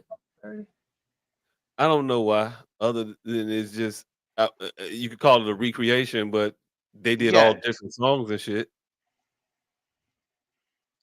Yes, oh, Brian McKnight did You Will Know? Hey, fuck that Brian nigga. McKnight created Black Men United? Hey, that nigga united all those black men and none of his kids. None of his kids were invited to that one. Hey. Now this is definitely the tangent of all tangents, but nothing will get better than fucking Ricky Smiley say, "Hey, Brian McKnight's kids, come to my house, but fuck my kids." Oh shit! Hold on. He said produced by Brian McKnight, written by D'Angelo. See, you couldn't have that much soul and that much meaning if it was written by Brian McKnight. It had that soul that it was that God damn it, connection because of D'Angelo. This was by and by D'Angelo, wasn't it? Yeah, I think this is no, this is fucking Brown Sugar. Oh, this is Brown. Yeah, Brown Sugar. This pre-Brown Sugar. Wait, is it? Nah, because Brown Sugar was Is the it debut. Brown Sugar? You, my lady, D'Angelo. Yeah, Okay. All yeah, right. yeah. That's off the debut album. Okay. I ain't mad at it. But yeah, rest in peace, Quincy Jones. He did a lot of shit. He had a hell of a career. That man went through all those genres of music: jazz, pop, R&B, like soul. He did a lot musically that you can't help but to have to respect because that mark is there. The artist that he broke. Hey, I didn't realize fucking Tevin Campbell got a sneaky little catalog, sneaky decent little Oh, it catalog. ain't Pause. sneaky. That shit ain't Pause. sneaky. That shit ain't sneaky. That motherfucker got a catalog. Tevin Campbell out here, G. Tevin Campbell, Yeah, like, man, Usher my little nigga. I forgot about some of his shit. I'm thinking because everybody listen to Can We Talk, and then I started thinking about like, damn, this nigga has some goddamn bangers. Fam, when Bobby Brown called himself the king of R&B, and motherfuckers was like, hey, yo, hold on, G. You talking about from like 92? 90, like, hold on. Tevin was out there now. That was R. Kelly. Yeah, It was a couple motherfuckers out there vying for that title, and I think Tevin was one of them people. yeah, I had forgotten. Late I 80s, think early that 90s. happened. The whole world unanimously was like, "Who the fuck are you talking about, Bobby Brown?" It's definitely R. Kelly. I think that's when R. Kelly got crowned the king of R&B. Literally, that time you talking about. I remember that shit. Nah, not Yes. then. He got crowned later, but not when Whitney No, was right about when the king Bobby of R&B. Brown said that shit. I think right. Whitney was out here running around talking about Bobby Brown's the king of R&B. Yes. When nobody saying yes. no, nigga, R. Kelly. Nobody saying that shit. Nigga, literally, I think that's when he got crowned. Wasn't nobody saying it before then. I'll agree. But I think that's literally when he got crowned the king of R&B. Because motherfuckers like, what? Huh? Bobby Brown and the Honorable Robert Kelly? Because he ain't got caught pissing on nobody at that point. Yeah, I mean, But he had made 1,000 hits. This was before we thought he was repugnant. Definitely. But I don't remember a lot of fighting. Like she said that shit, it was kind of like when T.I. said he was the king. Everybody was like, all right. Hey, everybody except two motherfuckers. Hey, that had to be the most awkward. But not for the reasons motherfuckers would think. Like motherfuckers like shit. I think the whole world collectively did to T.I. what I told you should be doing to me most of the time. This guy. I don't think motherfuckers just was like, yeah, you the king of the South. With them two motherfuckers, Lil Flip and who else? It was two motherfuckers lost it. One of the motherfuckers. He had the issue with Ludacris and Flip. But Ludacris. I don't think Ludacris like, it wasn't even Ludacris. No, it wasn't Ludacris. Flip had the problem though with the king shit. Only king I know if Scarface ain't the king. I was like Bun B and Pip. They was like, don't put me in that shit. I don't get no and then Scarface on T.I. mixtape like, hey, that nigga said he was the king of the South. I was like, yeah, all right. You got it. What about my business? Right, but who said that shit? Who said what? I missed it. You introduced who said the shit. Oh, Scarface said it that he didn't care about it. No, but he said somebody said it to Scarface, and Scarface. Oh, okay. Oh no, Flip was on record saying to me, Scarface the king of the South, and then Scarface came out right after that and was like, "Nah, I'm straight. I ain't the king of none of this shit." Scarface came out and said, Scarface came out and said that shit on T.I.'s mixtape of him dissing Lil Flip for getting mad at him saying he the king of the South. But who else? It was. I said it was Lil Flip and somebody else that got mad. It was only two people. We never put the second motherfucker up there. Oh, Nah, it was. I forgot. It was only two people that got pissed off.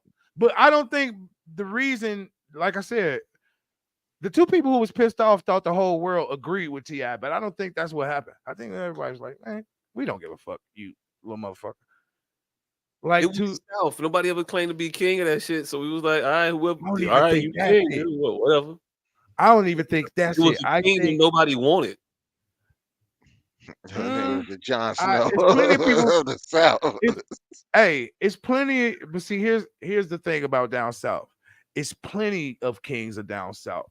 But what down south does is there are unofficial rulers. They elect somebody.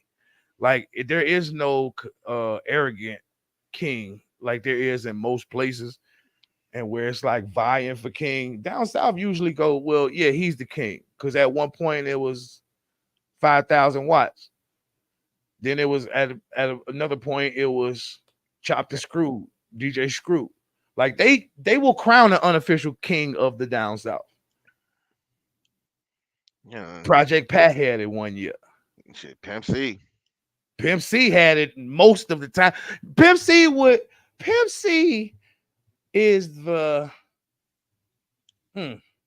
what is just your go-to when you can't decide what you want to do? Like Pimp C is the referential gangster. He's nobody's favorite gangster, but if you can't pick a favorite gangster, he's always one you're gonna say. He's like, because you just he's a safe choice. He's a safe choice. Everybody respects this gangster. Yes, he's a safe gangster choice. Like you'll never get laughed out of. Ain't no holes in this gangster makeup. Yeah, it's like you won't get laughed out of a room, but you don't have to have any gangster background. Right. Like, Pimp C is like saying, I'm familiar. Well, y'all look. I was just about to say some gang shit. Y'all had no idea about this. When you go into jail, if you don't know your lit, all you gotta say is I'm familiar with it, and then people really can't check you, but they'll give you time to learn it at that time. But if you go in there and say you know your fucking lit, and then somebody with authority asks you to spit that shit, and you don't know that shit word for fucking word, you will get fucked up. Pimp C is like the requisite I'm familiar with it. Like you could poke your chest out like you just knew your stats. Would not actually have to have a real stat to back it up. He Dr. J. He's Dr. J. He's fucking the nigga with the 11 rings. If you say, well, he ain't got 11 rings, but that's Bill Russell. But if you would have said like Dr. J, the greatest of all time, motherfuckers be like, Dr. J, they might not necessarily agree. But Jerry West, yeah, they ain't gonna fight you about it. They ain't gonna fight you about it. Nail, like, oh, that's your pick. All right, oh, you must be old here. You must be old school. All right, old school. All right, old school. But yeah, that's what T.I. Like I said, T.I. That's why you get much of a fight because niggas be like, whatever. It's too many motherfuckers that will shoot you for us to fight. Like, if anybody says it up front, T.I. was just the first one with the nuts to say it. And I think T.I. kind of peeked around the corner. Like, I think T.I. said right now. T.I. said that shit in a bar at a point. It's kind of quiet right now. Things I had this nuts. I said it and I meant that shit. Like, look, a lot of thrones just get usurped, fam. That's how it works. It just happens. Oh, fuck it. But that's the funniest shit, though. I think it's the case of the Emperor's New Clothes, though. Because are we really telling T.I. he's up there naked? Like, nobody gives a fuck, T.I. Like, T.I.'s walking through the fucking town square, fancying his new robe. Mm-hmm. He's fucking, look at my robe. Look at me, king. Yeah, but it's like, all right, Clifford. Right. But no, the thing is, we all going, ooh, when really we're thinking, all right, Clifford, you're naked. Like, should we have intervened at a point rather than just snickered and walked away? Nah. I think that's what down south said. It's just the juice ain't worth the squeeze. Right. They end them. But rest in peace, Quincy Jones. We appreciate your music and everything else that you did. But speaking of walking away, Thug walked away from a lengthy jail sentence this week. No, the fuck he did. Yes, he did. Huh? He walked right the fuck away from a lengthy jail sentence this week. Oh, you didn't know what that nigga walked into then. He walked into a very lengthy Probation. all right. I mean, shit. All right. So you meant physical incarceration, not Yeah. they only got one more. Jail. No, but Physical incarceration. I'm trying to again, words mean things. He only had another, if he would have got convicted guilty, he only had another year. Now he's entangled for 40 years. So when you say walk away from a lengthy They jail was saying this motherfucker. So I'm not accurate when I'm under the auspices that this motherfucker he could have spent forever in that motherfucker. No, that's what they were fighting, and nobody thought he was gonna spend forever in there. Nobody, not even the prosecutors. They thought he was gonna do like 10 years, and he already did like 3 of them motherfuckers. Okay, I thought he was gonna be in there forever. I thought he. No. His hair already That's what long. propaganda is for. They got So you thinking Puffy gonna be in there forever. The maximum for his particular case was a 10-year Not bid. the maximum. Not the maximum. The projected of what everybody thought he was going to be facing was 10 years. Yes, Oh, his sentence okay. may have carried 1,000, but they have sentence recommendations and all that shit. When you walk in the door, they like, this is what you're gonna do. So they thought he's gonna do 10 to 15 years. He's gonna do a 20-year bid. They thought he's gonna do like 10, 15 years. So when he walked out, at the time that he walked out, everybody was firm that even if he got convicted, he was only gonna have to be in jail for 1, maybe 2 more years. Now he has to watch his ass for the next 40 years and stay out of Atlanta. Like, it would have been better for him to stay in jail, because now he has to stay out of Atlanta, stop talking to all his friends. Can't wait. He got to stay out of Atlanta. He's been excommunicated from Atlanta. Yeah, he's got the Chief Keef. He got the Chief Keef barring. Yes, sir. He's been excommunicated for Atlanta for 10 years, I think. What does it say? She pulling it up. Young Thug was sentenced to time served as part of a sweeping case that originally included dozens of defendants. The rapper, whose given name is Jeffrey Williams, was released Thursday night after more than 900 days in custody. According to jail records, he will have to serve 15 years on probation as part of the non-negotiated plea agreement. Williams entered a non-negotiated guilty plea Thursday related to several charges, including firearm possession, participation in criminal street gang activity. While he pleaded no contest to racketeering and leading the criminal street gang, the case marked the longest in Georgia's history. In 2022, Williams was charged alongside more than 24 others in Georgia's sprawling racketeer influenced and corruption organization act known as RICO, prosecutors rapping in the street crime murder. They argue why it's the acronym for whatever. Was he the last one on trial still? No, I think he's. Hell no. I think it's a couple more on this. He's at war with that's still on trial. That's what they say. These the 2 realest niggas left on the planet. Motherfucker forgot about the nigga that he's at war with, the reason he's in jail. Yeah. Well, figures the 6 charges. You moving it kind of fast. You want me to read it or not? Yeah, but see, the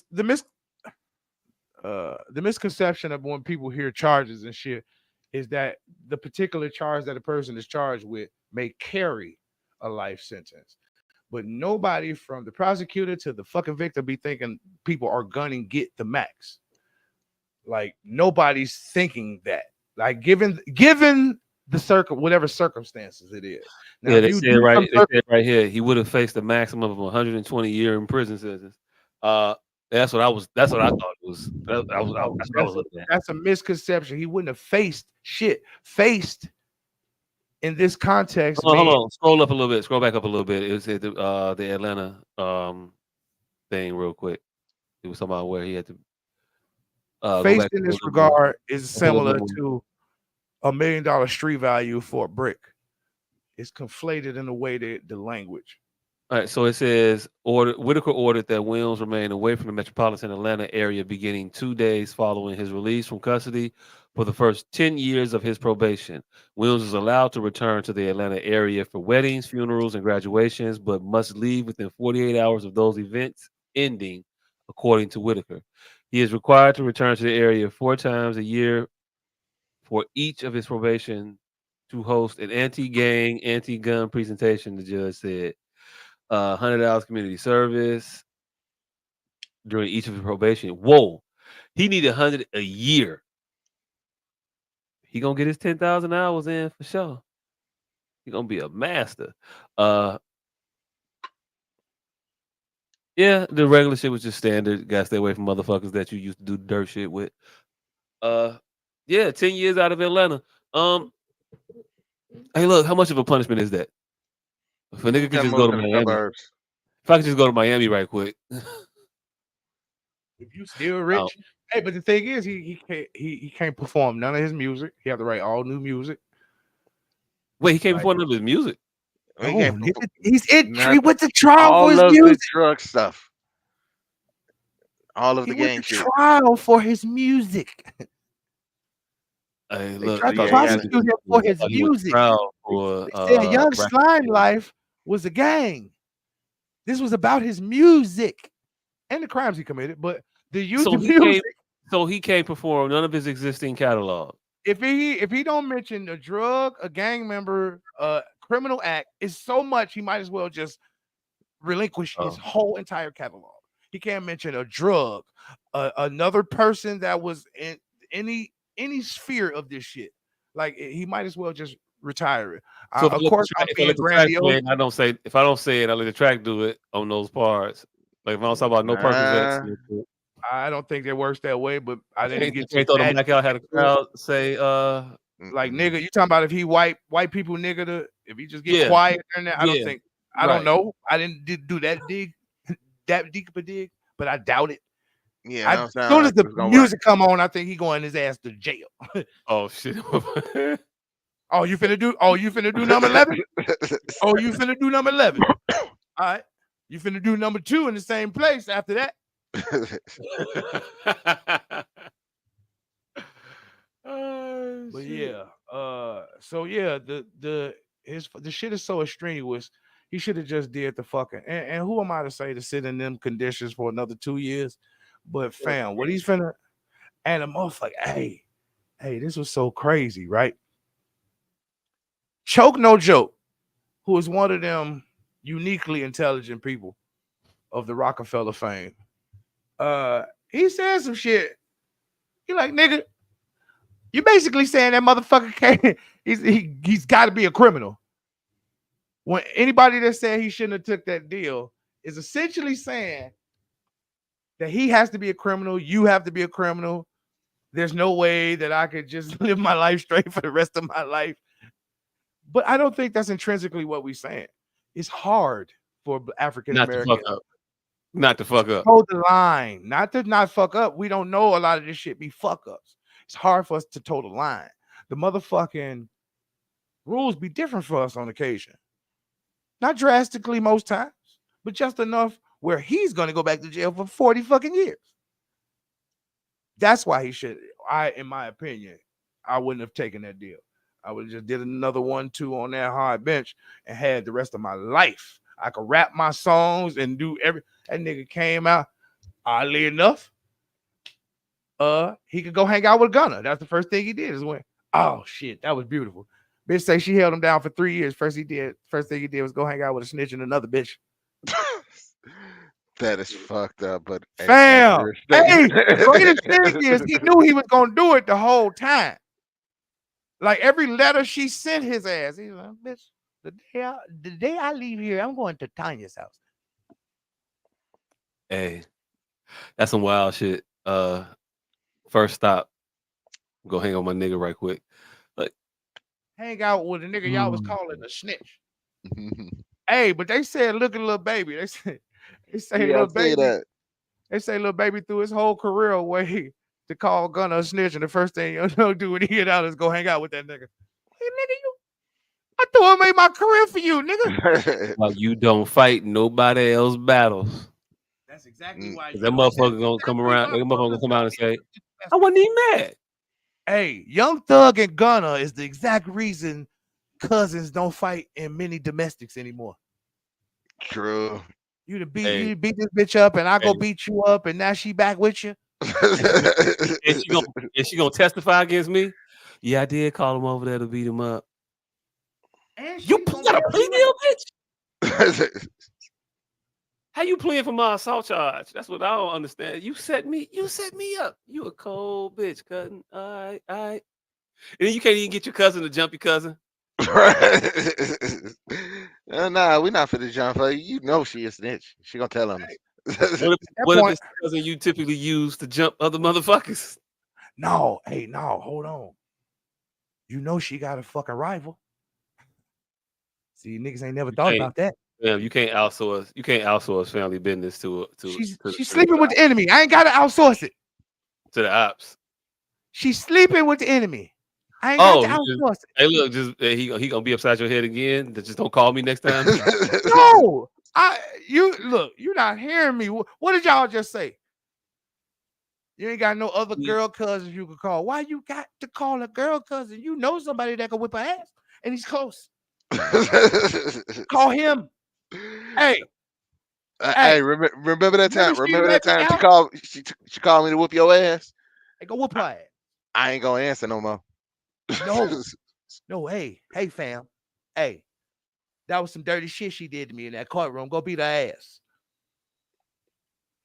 And you either beat her ass or I'm gonna beat your ass. Hey, right now you got somebody. Hey, look. That is what we call leverage. You're in court because he's the one pressing the charges against you, fam. Hey, beat her ass, or I'm beating your ass again. Oh, okay. Look, you must fuck him up. That's a hell of an ass whooping. As soon as I'm gonna get out, right? Right. As soon as I get out. Hey, you know it takes 3. Hey, this gotta be the illest shit you can say to a motherfucker. You know it takes 3 of these to make me habitual, don't you? That got to be the illest shit. You got 2 ass whoopings before it become a motherfucking thing. I got one more, and I'm gonna make the motherfucker count. Hey, bitch. I wasn't even trying the last one. I don't even fuck with her like that. But this next one though, I'm gonna mean that shit. Right. I wasn't even inspired. You ain't even my best work, nigga. I'm fighting for something this time, nigga. I got a purpose. Oh shit. You know, it takes 3 of these for them to even start thinking about giving me more than a year. Do you really want 2 more? Hey, what your Christmas gonna be like, nigga? Shit. What else we had in the chat to talk about? Shit, I don't know. I ain't had nothing else that was. Lil Nas X and Azalea Banks. I thought that shit was funny. What happened with them? Azalea Banks said some shit and compared herself to Lil Nas X. And she don't compare to Lil Nas X. What? She don't compare to Lil Nas X. Yeah, and that's essentially what he said. She said, what happened to Lil Nas X? He fell off so hard. That motherfucker said, bitch, all your songs together ain't never reached the height of my one song. Ooh, take my hood, bitch. I'm forever on that. Hey, when they start remixing your shit and put it in alphabets and shit, when they take your song and make a Disney Kids Learn to Read song out of it, you out of there. You in a whole new stratosphere. Out of there. I'ma take my pork. You just gotta hope and pray that you wrote on that motherfucker. Man, when they got a white motherfucker take your words off and put literary characters in it, oh yeah, nigga, you made it. Hey, they finna start making cartoons and shit out that mother, box of cereal out that motherfucker. And that's when the big bucks come in. Hey, look, that song, he couldn't become a Satanist and stop the momentum of that shit. A gay Satanist and had Billy Ray Cyrus on stage. Now, see, I could have never said this with homosexual I still kind of like Old Town Road. Play for the kids. It's all right. He Hey. put blood in his Nikes, fam. He got a Nike. They Oh, said all right. we'll put So blood in look, hey, this is why you should need to see shit in its entirety. She called him a little cunt rag. So the shit that he said wasn't out of left field. See, no, when it I wasn't. originally saw this shit, it didn't have the little cunt rag. I just clicked on when I saw the shit, I just clicked on the article. You know what I'm saying? I didn't, She sent a shot at that nigga. yeah, she sent a shot at that nigga. All I saw was Lil Nas X really fell off so hard. And then I went and searched for the article and I seen his response. Because that gay quippy shit, I just could have never remembered that. Azalea, I could never make a hit song again, and you would still never in your bussy soap selling, chicken sacrificing, botch body hating ass, miserable life reach a tenth of my success. Love your music, by the way. Hey, look, she did sacrifice chickens and shit, though. Now, so you see how in this iteration, cunt rag is on a whole separate line? Hey, yeah, the cunt rag. I don't see it, but Oh no, the contract shot was a bar. She told that nigga, hey, you and Frank Ocean just need to get over loving white niggas and become a gay power couple because both of y'all niggas fell off. Hey, but at Hey. least she's calling him a woman. I mean, that's progress. Yeah, take your wins where you can get them, I guess. hey, look, ending your shit with the kiss emoji is wild though. Love your music, by the way. Smooches, like, are you Regine, my nigga? Hey, I'm sad I know what Bussy is. Yeah, thank you, Orlando Brown. Booty dick and pussy. So What? Bussy. Yes, just Oh, no, don't. that's No. Just What keep does your it? innocence, sir. Keep your innocence. You don't know what it means. Keep your innocence. I'm gonna take your word for it. If motherfucker like you telling me that you don't want to know nothing about this here. Yes, keep your innocence. It's like fucking truffle butter. Yep. Keep your Nope. innocence. I know what that is, and I See? don't. Keep I, your innocence. Keep your fucking innocence. Like it's natural, but no. Remember they was trying to blame that shit on Alestra in like 89, 90? Don't nobody remember that shit. Hey, look. There was a very quick oil switch in America. I've been disappointed by everything associated with truffles ever since. Anything truffle, when you find out more about it, you're like, the fuck? Nah. Hey, I'm talking about the leaky O-ring that Olestra was causing in the early 90s. Nobody remember that. Nobody remember why. Regular truffles that they use pigs to find.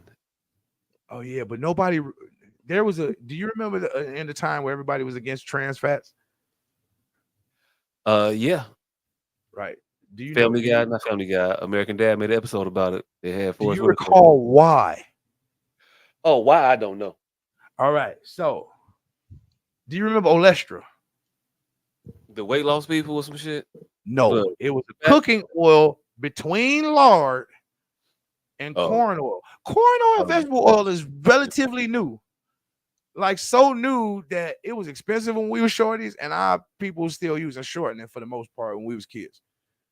Like it went shortening, large shortening up into the corn oil. All right, between corn oil, I don't know if it's corn oil and vegetable oil, but between canola oil, corn oil, canola oil, those are three disparaging products. I can't remember which one is the worst. I think canola, but between canola and whichever the higher iteration of that, there was this thing called Olestra, which was supposed to be the fucking new oil that wasn't gonna kill none of us. You know what the fuck it immediately did? Gave everybody leaky O-rings. So wait, so I'm not gonna die with my ass leaky, but it's fam. So no. Here's the thing, though. It's a conversation nobody will ever talk about because we might all have leaky O-rings because Olestra was in everything to the point where they had like this pivot and they start telling you that chips are now canola oil, corn oil because no more Olestra, right? So we all might be fucked up, and every doodle stain and every draw might be purposeful, but because we won't open up and talk about it, we don't know we affected. And that is it's funny, but that is a real human thing. That is a Hey. real human thing. Hey, keep your leaky ass to yourself. No, nigga, figure out if your ass is leaking. We might get a fucking everybody might get a settlement. Like, I do got a couple shit stains. Leaky O-ring. Like, why is that? Like, how does oil make loosen your actual muscle in your ass? Hey, look, it makes sense when you think about it. No. If you lubricate, how good is the oil? If you lubricate the shit out your intestines, literally. I don't see my asshole relaxing. I don't think those two things are It ain't gotta relax when it's that slippery, motherfucker. No, but that's the thing. I don't. Oh, I see where you're going with that. No, Greasing the skids. No. See, here's the thing. I've had farts that hurt, nigga. There's no amount of greasing that's gonna get my asshole just a dripping. It gotta be some tension released. Is what I'm trying to tell you. I can't fart flat ass on a surface, nigga. I gotta lean off that motherfucker. If you ain't gotta lean off your asshole to fart, nigga, you've been tampered with. Hey, look, man. I don't know. They talking about a leaky O-ring, so it ain't gotta be like everything coming out, but like some leakage. You could squeeze all you want, and some shit might leak out. Hey, look, I've never tried to hold it in past the point of, being there and being ready. But see, here's I've always met the challenge of the bubble guttedness. I don't know. God damn. See, this is what makes these conversations weird, because I was being serious and you interjected a joke, and now I have to explain through the joke, and nobody cares. But here's through the joke, and how it's gonna get too far, because we've all not shitted on ourselves, and we had the runs. So I know ain't amount of grease in this motherfucker gonna make my shit leak. Because if the water ain't coming out, nothing's coming out. Did you have an oily ass though? That's what I'm telling you. I don't give a fuck how much oil. No, never mind. Change the goddamn subject. But yeah, Olestra fucked everybody up. And now we might all be Olestra booty hole babies, and nobody knows. Hey, I refuse to acknowledge myself as a booty hole baby. Hey, I pray for the strength of the whoever's gonna be the face of this leaky ass assault lawsuit. Man, Joe. Somebody's got to be the leaky ass Obama. Oh, yeah, I know y'all didn't read none of the shit that I put in this motherfucker today, because I know y'all want to talk about this shit here. Cardi B Offset.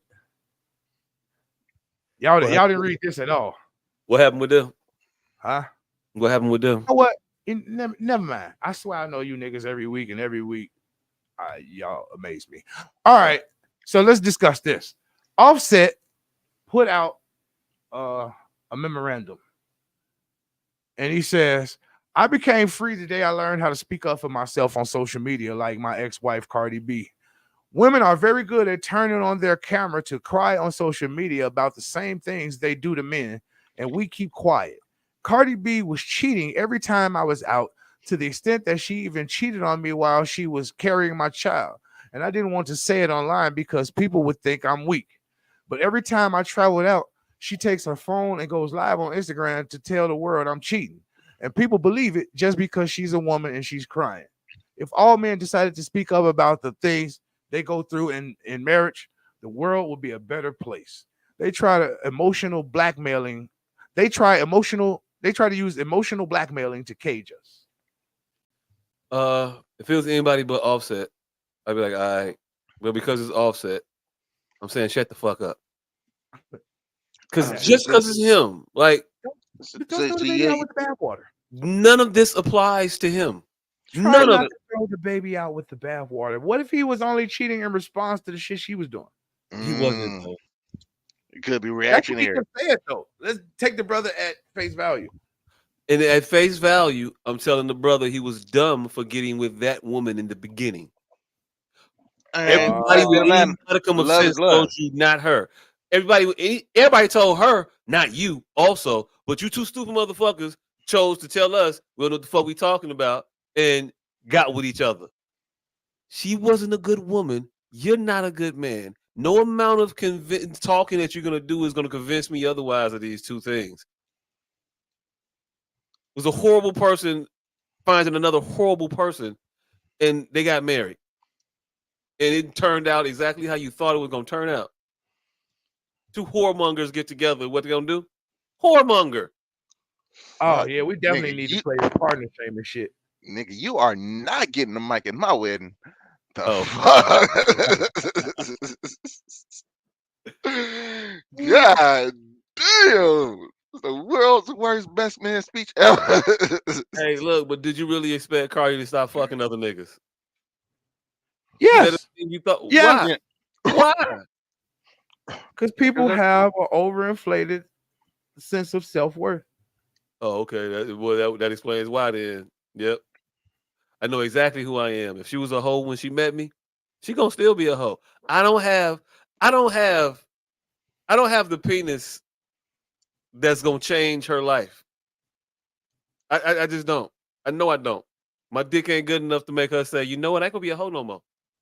But you Ask think she free. gonna pay $120 to find out what the fuck you been doing? I do. See, welcome to the 1999 club, my nigga. Hell yeah, I'll say I'm $30 and I got great dick, nigga. Man, Right. I'm just saying, I don't think there's a penis good enough to get them off of the other ones. If there was, they wouldn't be on all these other ones. I have a Not very fucking particular set of 7 skills. niggas because all 7 of them can't fuck. I have a hey, very you'd particular be set of skills. surprised. You be surprised. Hey, I And I look. still see no more than $20. I just don't think I can change them. That's why so many women that got these body counts that they have and insist that they've never had orgasms. These women ain't doing that shit with a 1 count, nigga. You just said a bitch can't have 7 motherfucking bodies. Bitch got 30 bodies and says she ain't never bust a nut.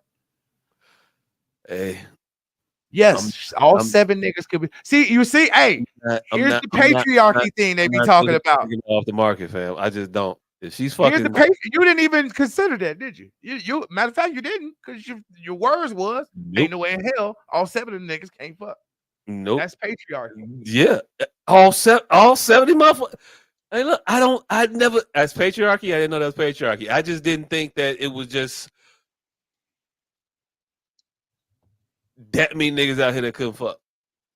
Yeah, it wasn't no way you could undiddy that one, family. Yeah, Spit it look, out. I tried to think of But enough think of that niggas conversely. that Could you wasn't assume that real 7? quick. Could you assume that a man, his last 7 bitches had whack pussy? No, If he said that, I wouldn't believe it. Like all 7 had whack pussy. Nick, something wrong with you? oh shit. I would believe it in both ways because of the things. Shit, I done fuck like I done went years with having whack pussy, and so that'll be like 30 bitches, 40 bitches, and having whack pussy for them whole 2 years, and then you'll hit a bitch that got some great pussy. Like, oh shit, this was good pussy. So you could go on a 40 bitch run, 50 bitch run with bad vagina, all 50 of them hoes. You could go on I've went on a 30 bitch tear where all 30 of them hoes used teeth on my dick. But some nigga before me told them they was killing it. Niggas are not truthful to bitches. And bitches are not truthful to niggas. Have you ever thought that maybe you just attracted to bucktooth women? No. I thought, I thought a lot of things about myself until I put a roll up one day and I seen these bitches ran the gamut. Like, big, why are you little, light, dark. I ain't got no type. big, little, light, dark, long hair, bald hair. But one thing I have noticed, and I don't know if this is some psychological shit from slavery or something, but I ain't never ate no vagina outside of African American. And I've slept with every nationality, over 10 with every. Oh no, I I just ate an Indian vagina. I'm sorry, but that Hey, was look, just this year. I was just going to give you a little kudos for that. I was going, but you But she's brought that kind up. of black though. Nah, No, nah. Kind of I'm finna like put. Yeah, Kamala. Is that why Kamala lost, damn. nigga? And that's why she didn't make that speech last night, nigga. No, my bitch is a rocket scientist. She wasn't a vice president. She wasn't a lawyer or DA. My bitch is a rocket scientist. And yeah. But yeah, before this year, God damn it, I ate a Puerto Rican vagina this year too. But I consider them black. And the fucking Indian, I kind of consider her black too. She denies it, but I'm finna show you the bitch and her parents. Nope. I'm like, bitch, you black. Just because you from India, like that's the problem with African American. We've created this thing where people no longer realize that they want us. I Like, nigga, it was bad enough when you were handing out N-word passes. Now you trying to force them upon people. what? Man, when I show you You shorty, you were like, yeah, she black. you are She trying like, to force her to be able to say nigga. no, she's You one really of trying? them. No, she's one of them others that she's super pro-black. All her friends is black. You still don't get no N-word passes. I wasn't trying to give her an N-word pass, but she's an N-word. All right. I'm just saying. I You know, don't that's know why why you Brazilians pulling. think they ain't black. Whoo! I thought I put this shit in They the ain't got. wrong. They ain't got to be. Hey, you ever sent a message to the motherfucker you was talking about? Oh damn. You was moving too fast and didn't get out of their message, screenshot it and send it right back to their ass. I did that shit one day when I had lost the bitch for like 2 years. And then when she popped back up, she was fat. And so I'm like, man, this bitch fat. And fuck it. I sent that. I screenshotted her picture. She sent me a picture of her of what she looked like now. And I was currently talking to somebody that was familiar of her through me. Like, you know, I talk about all my bitches all the time. So she kind of was familiar with me venting about this bitch. I'm like, hey, shorty back. And but she fat though. I said, hey, shorty. I said, the only thing that saved me was I said, I'm so happy, shorty back. But she fat though. And I sent it to her with her picture. And she like, I'm fat. I'm like, yeah, bitch, you got big. Hey, I couldn't do nothing but walk into it, bro. I kid you the fuck not. I couldn't do anything but walk into it. I was called dead to rights. She's like, who is you talking to? And I told her who I was talking to too. I'm like, yeah. Hey, you got big, girl. But you still fine though. So, I don't know how much that's worth, but I ain't got no type. But yeah. So right. Yeah, what do we almost talk about this week? I still want to talk about this motherfucker. A couple of marriage points, nigga. That's why I was putting them all in here. I thought you niggas would have went hog wild over these shits. All right. What is it? So Shawnee Henderson, and I'm assuming that's formerly O'Neal, says Grant Hill was the only faithful man in the NBA. Grant fucking Hill. When we look at Grant Hill, do we kind of like, I can see it. Like it's Yeah. It would have to be a whole nother other motherfucker for me to see that look like Grant Hill for me to say she lying. You know what I'm saying? I would have to see another Grant Hill, but at this moment, it's believable. Grant Hill don't look like he ventured out too far. I believe home. it. I believe it. I'm gonna let Grant Hill live. I'm gonna say, yeah, he was faithful. Him and AC Green. Oh yeah, special motherfuckers in the league. AC Green is a statistical anomaly. Like Magic getting so much pussy that he's stumbling into AIDS and he ain't getting none.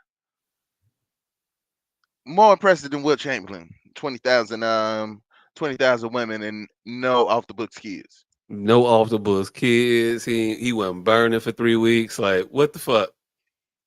And that's Well, why they Hey, say he might have been burning the game he scored 100 points. Fun fact. he's on fire. Literally. And Literally. motherfuckers say he was gay though. They say he didn't do none of that shit. That's why he ain't got no kids and ain't never been burnt. Mm. Say because he wasn't fucking no women. I We don't did the know. offset shit. Hey, look, we done lost enough of them. I ain't giving them up. We ain't giving him will. There's some high numbers to take off the board. Right. All right, so we might as well, because this shit is long form like a motherfucker. And I got surgery in a couple hours. And my bitch been cussing me out all night to come upstairs and drop dick on her because I might not live through the surgery. She ain't shit. She ain't shit at all. She like, hey, fam, I'm gonna need you to come drop some dick one more time. Because you might not make it home today. I'm like, ain't that a bitch? You have to keep it truthful. keeping it too real. Tell me how you really feel. Damn. Can't you keep it 99? Why I gotta be 100? This motherfucker say y'all ladies know they make okay, what do we miss? Y'all ladies know they make pills for ED. The women responded, most women want a natural erection. Christopher then responded, so even if there's a solution to the problem, we still have a problem with it. Ain't no winning. Ain't no Yes, winning on that. that was a bar right there.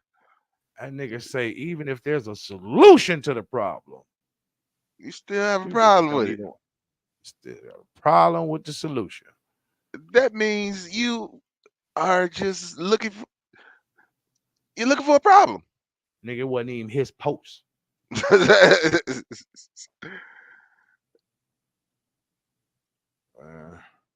All right, we covered that. Azalea Banks.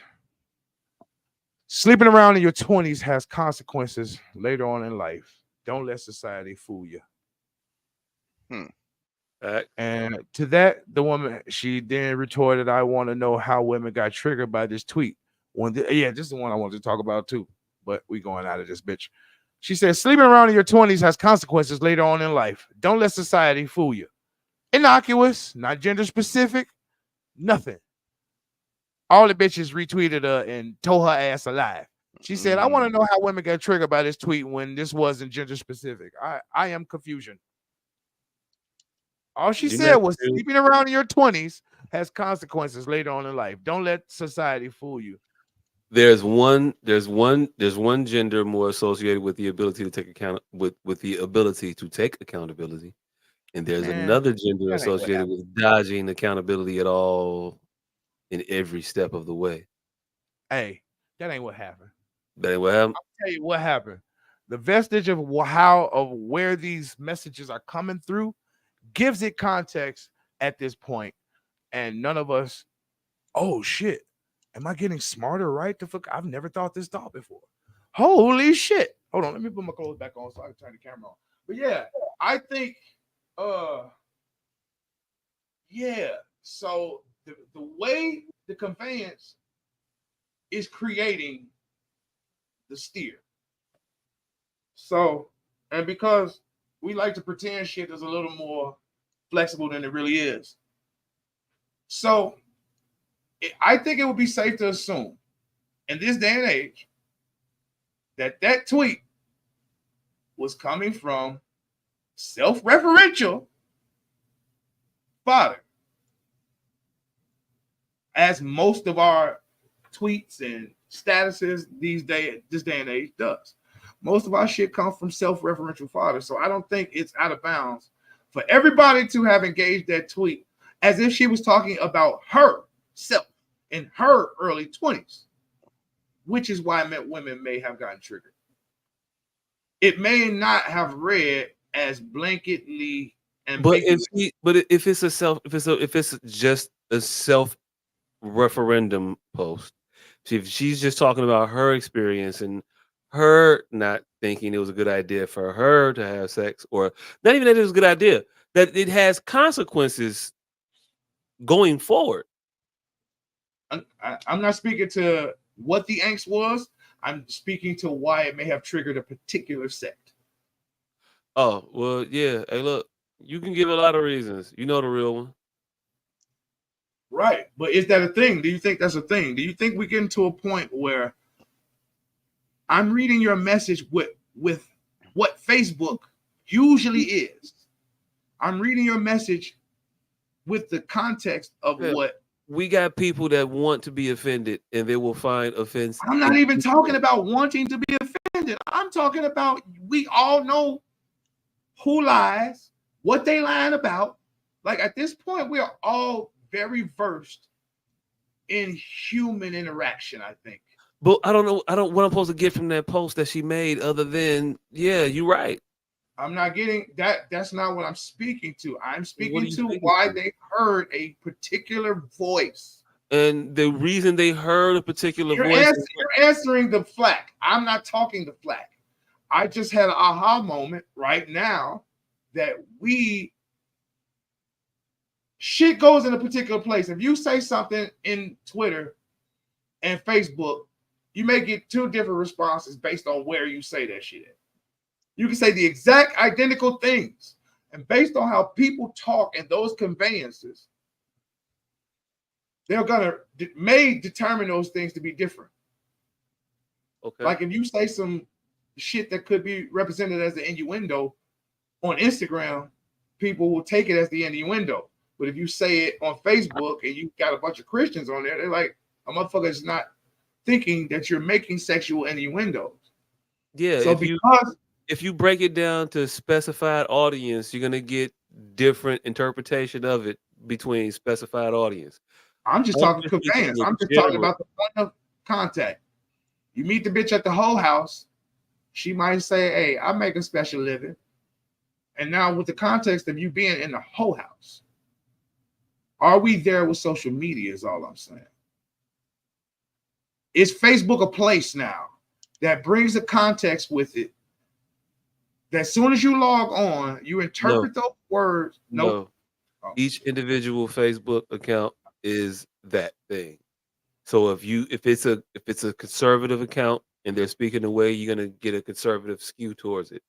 It's the individual. If I know my whole cousin is saying a thing, I'm gonna take it a certain kind of a way, as opposed to my non-whorish family member that may not mean that whorish I don't thing. even know why I just said that. It's certain words you can't even say on both places. So yeah, it does make you curtail the way you speak it. It does change you from place to place. Certain words you can't even use over here that you could use on Twitter. So I don't even know why I brought it up. I'm gonna save my esoteric fucking conversations for later. Yeah. Literally can't even say the same words on these motherfucking apps. So yeah, it does control how you communicate and interact with one another. Like just open it up. You know what check comments mean when you open up Facebook now. That doesn't mean that nowhere else. The simple of saying check comments. You know it's a video in that motherfucker. That don't mean that nowhere else. Motherfuckers say check comments in Twitter. It's somebody saying something stupid in the comments. So yeah, the fucking conveyance does change the interpretation of the language. I'm gonna have that conversation.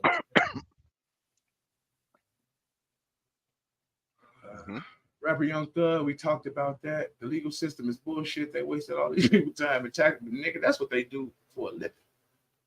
This message expired.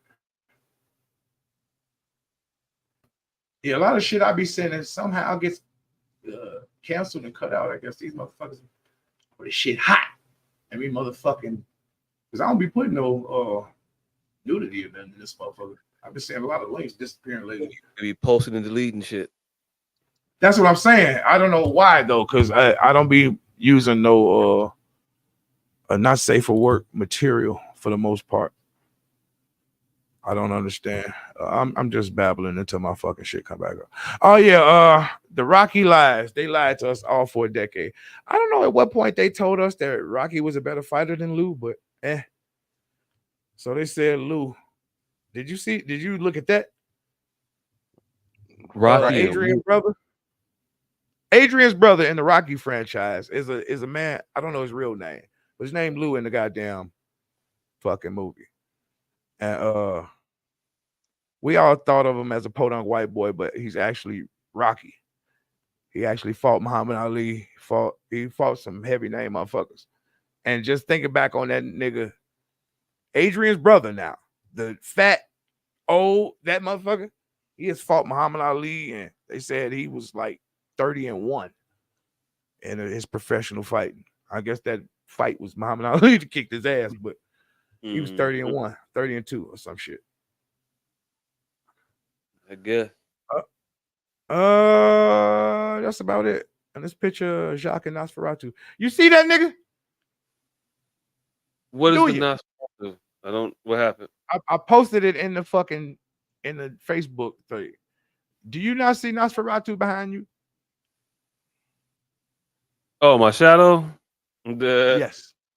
Hey. Yeah, he is, but the head. I don't know what Nosferatu is though. I put him in the chat too. He's right underneath And the picture. I see the picture. I don't know. It's the very first vampire. It's the very first Dracula. It's where Dracula comes from. Hey, oh shit. Hey, look. If I get superpowers, you motherfuckers definitely gonna know.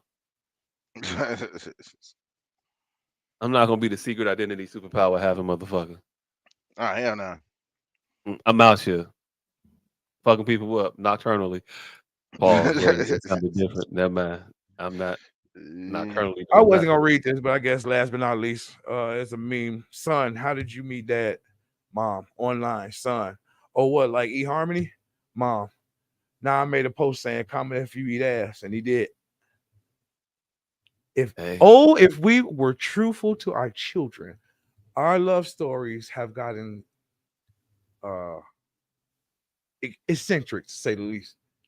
Hey, I've always been honest about mine. It involved a lot of cussing, not between us, but she saw me cussing somebody else out. That was our meet cute. Hey, but we've been at this motherfucker for 3 hours and 41 minutes, and it's 1:17 in the morning. Yeah. You can run that one. I want to thank y'all for tuning in. We do this shit every goddamn week. All right, so the nigga that you can see over there on the that's right there. That nigga got. Damn, I forgot my camera was on. I'm glad I wasn't doing nothing strange. Yeah, nigga. Yeah, that nigga has herbal containment units, personal protection kit, ashtrays, house phones, and he ain't gonna do nothing strange to him. All that shit for the low, you don't even know though. 29 motherfucking 99 house phones cost a lot of extra because the nigga put a fucking moon in the closet. What kind of shit is that? And my dumb ass gotta drive to a whole nother city to get surgery in the morning. Hey, that's fucked up shit. See the dedication I have? I've done this podcast hours, and I'm doing this shit when I know I should be asleep. Yeah. So, I should be goddamn sleep. You definitely fucking should. We finna have you get the fuck I can't eat a drink though. It's after midnight. Fuck you niggas. That's the worst part about this shit. Y'all distracted me. And now I can't eat a drink nothing. Hey nigga, that's you thing, cause I ate a whole goddamn I had a whole goddamn sandwich during this podcast. I had a whole thing of peas and fucking rice in this motherfucker. Whole bowl. I was eating and then arguing with this nigga. And before I looked up, it was 12:20. I was like, God damn it. My motherfucking peas and rice. Cold as a motherfucker. I'm like, ain't this a bitch? Yeah. My bad. All right. S.O.S and Stilettos was this weekend. Tell people how it was. Hey, look, I think it went over pretty good. Our producer saw half of it and she walked out in the middle. So she walked out in the middle of the show? Yeah, I don't think she was liking what she was seeing. Yeah. She walked out on half of a play that she paid for, and you think she's really spent $120 to find out what the fuck you doing? She tried to. She had to act like she had a gig to go to, like she had a thing to do. So she had something better to do with her time. She said, I had something better to do, so I had to get up out of there. But it was good. The part that I saw, like the opening. Yeah, it was straight. I thought it was good. Fun fact. The name of the play is not S.O.S and Stilettos. Wow. What? Oh shit. What was the name of the play? Stilettos and Suits. Yeah. I had been saying it Patriarchy over rolling. here. Hey, look, Suits is all it rolled off the tongue better. I saw this script. Every step of the way, I looked at the front of the script. It says stilettos and suits, clear as day. I just never, suits and stilettos every time. But it was a success, I guess. Nobody booed. Nobody but Candace walked out. So other than that, I think it was a good job. On to the next one. We got the movie premiere on December 1st. The Authority, right? The Authority. Yep, we got that, and then we got Frankie and Johnny coming this February. Yeah, So, shit is moving. Yep, we just keep moving on, plugging along. Shit is moving. And while shit is moving, if you want to see something settled, you can go and get one of them goddamn hand carved tables. Definitely take a look. These are hand carved wooden folding tables. Check them out on Facebook, M8180. Hey, To this day, Yes, sir. better carpet than the G's. nigga, No wood in the desert. I had no idea it was such a clamoring for fucking folding tables, right? But I know a party planner who's becoming a bit of a famous party planner. She's in her ascension now. And I don't know if it's because of that or because she got a fat ass, but she made a post about folding tables that got far more too much attention. I almost tagged you to it. This motherfucker's over here talking about tables. No, she made a post. No, it wasn't. No. When I tell you I'm a hustler, you know me, I ain't finna tag him to no goofy shit. It was clamoring for folding tables. Oh, I'm those like, motherfuckers on this the ain't look. real. I'm like, this ain't fucking real. Ain't nobody like table like that. Ain't nowhere in hell I come out here duck hunting today and walk up this pond of cage dome ducks. It's just not a real thing. Like, there's no way that I walked up on a cage dome duck hunting facility and I happen to have my gun in my pocket. It just no. Like, a folding table community, like, no. These young black upwardly mobile folding tablers, no. Aficionado. Fam. So this is what she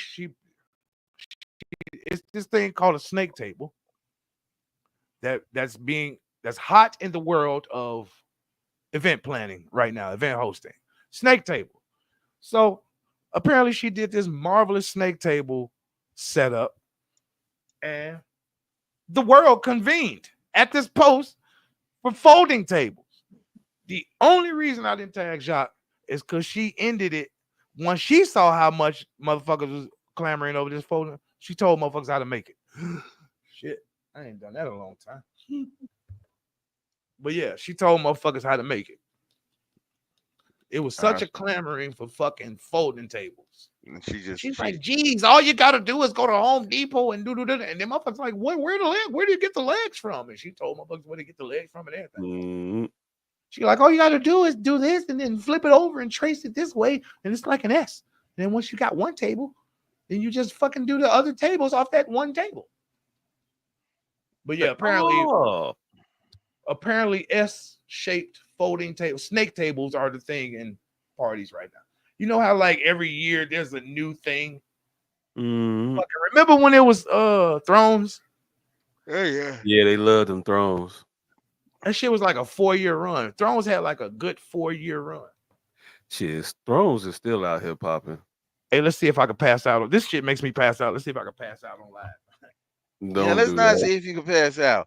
Let's not see if you can do that. Because they will snatch the channel down for that shit. Yeah. So hey, we fit to get the fuck up out of here. I just want to give I just want to remind y'all that give a little respect to plateaus. I mean, it really are the highest form of flattery. Yeah, I struggle through it. No, but they're not though. They're not the highest form of anything. It's just a place where you fucking stopped for whatever reason. That don't mean you can't go higher. You just stopped. No will, no perseverance, no gas. But for some reason, you stopped right here. Hey, It look, I doesn't- ain't trying to argue with you. I get it. The highest form of flattery, because it's got to be flat. It's the highest. That's what a plateau is. I get it. It just.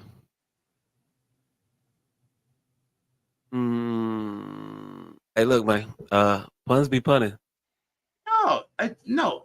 Deep Highest is where I get. That's where I bring the pause. Highest, because it implies that you couldn't have another plateau. A person plateaued many times in their life. Plateau just means you're resting there for the moment. Even when you're talking about plateaus and mountain ranges. I mean, you're right. You're right. Technically, a plateau doesn't mean the end. It means where I'm just at this level for a period of time. That's a plateau. I get it. I get what you're saying. I get the pun. Hey, yo, look, it's 3 hours, 49 minutes, 45 seconds to this show. We've been here. It's 1:30 in the morning, give or take a couple minutes or so. We the SOS podcast. Don't forget to like, subscribe, and share this motherfucker. Since you've been in this motherfucker for 3 hours and 50 minutes, we out.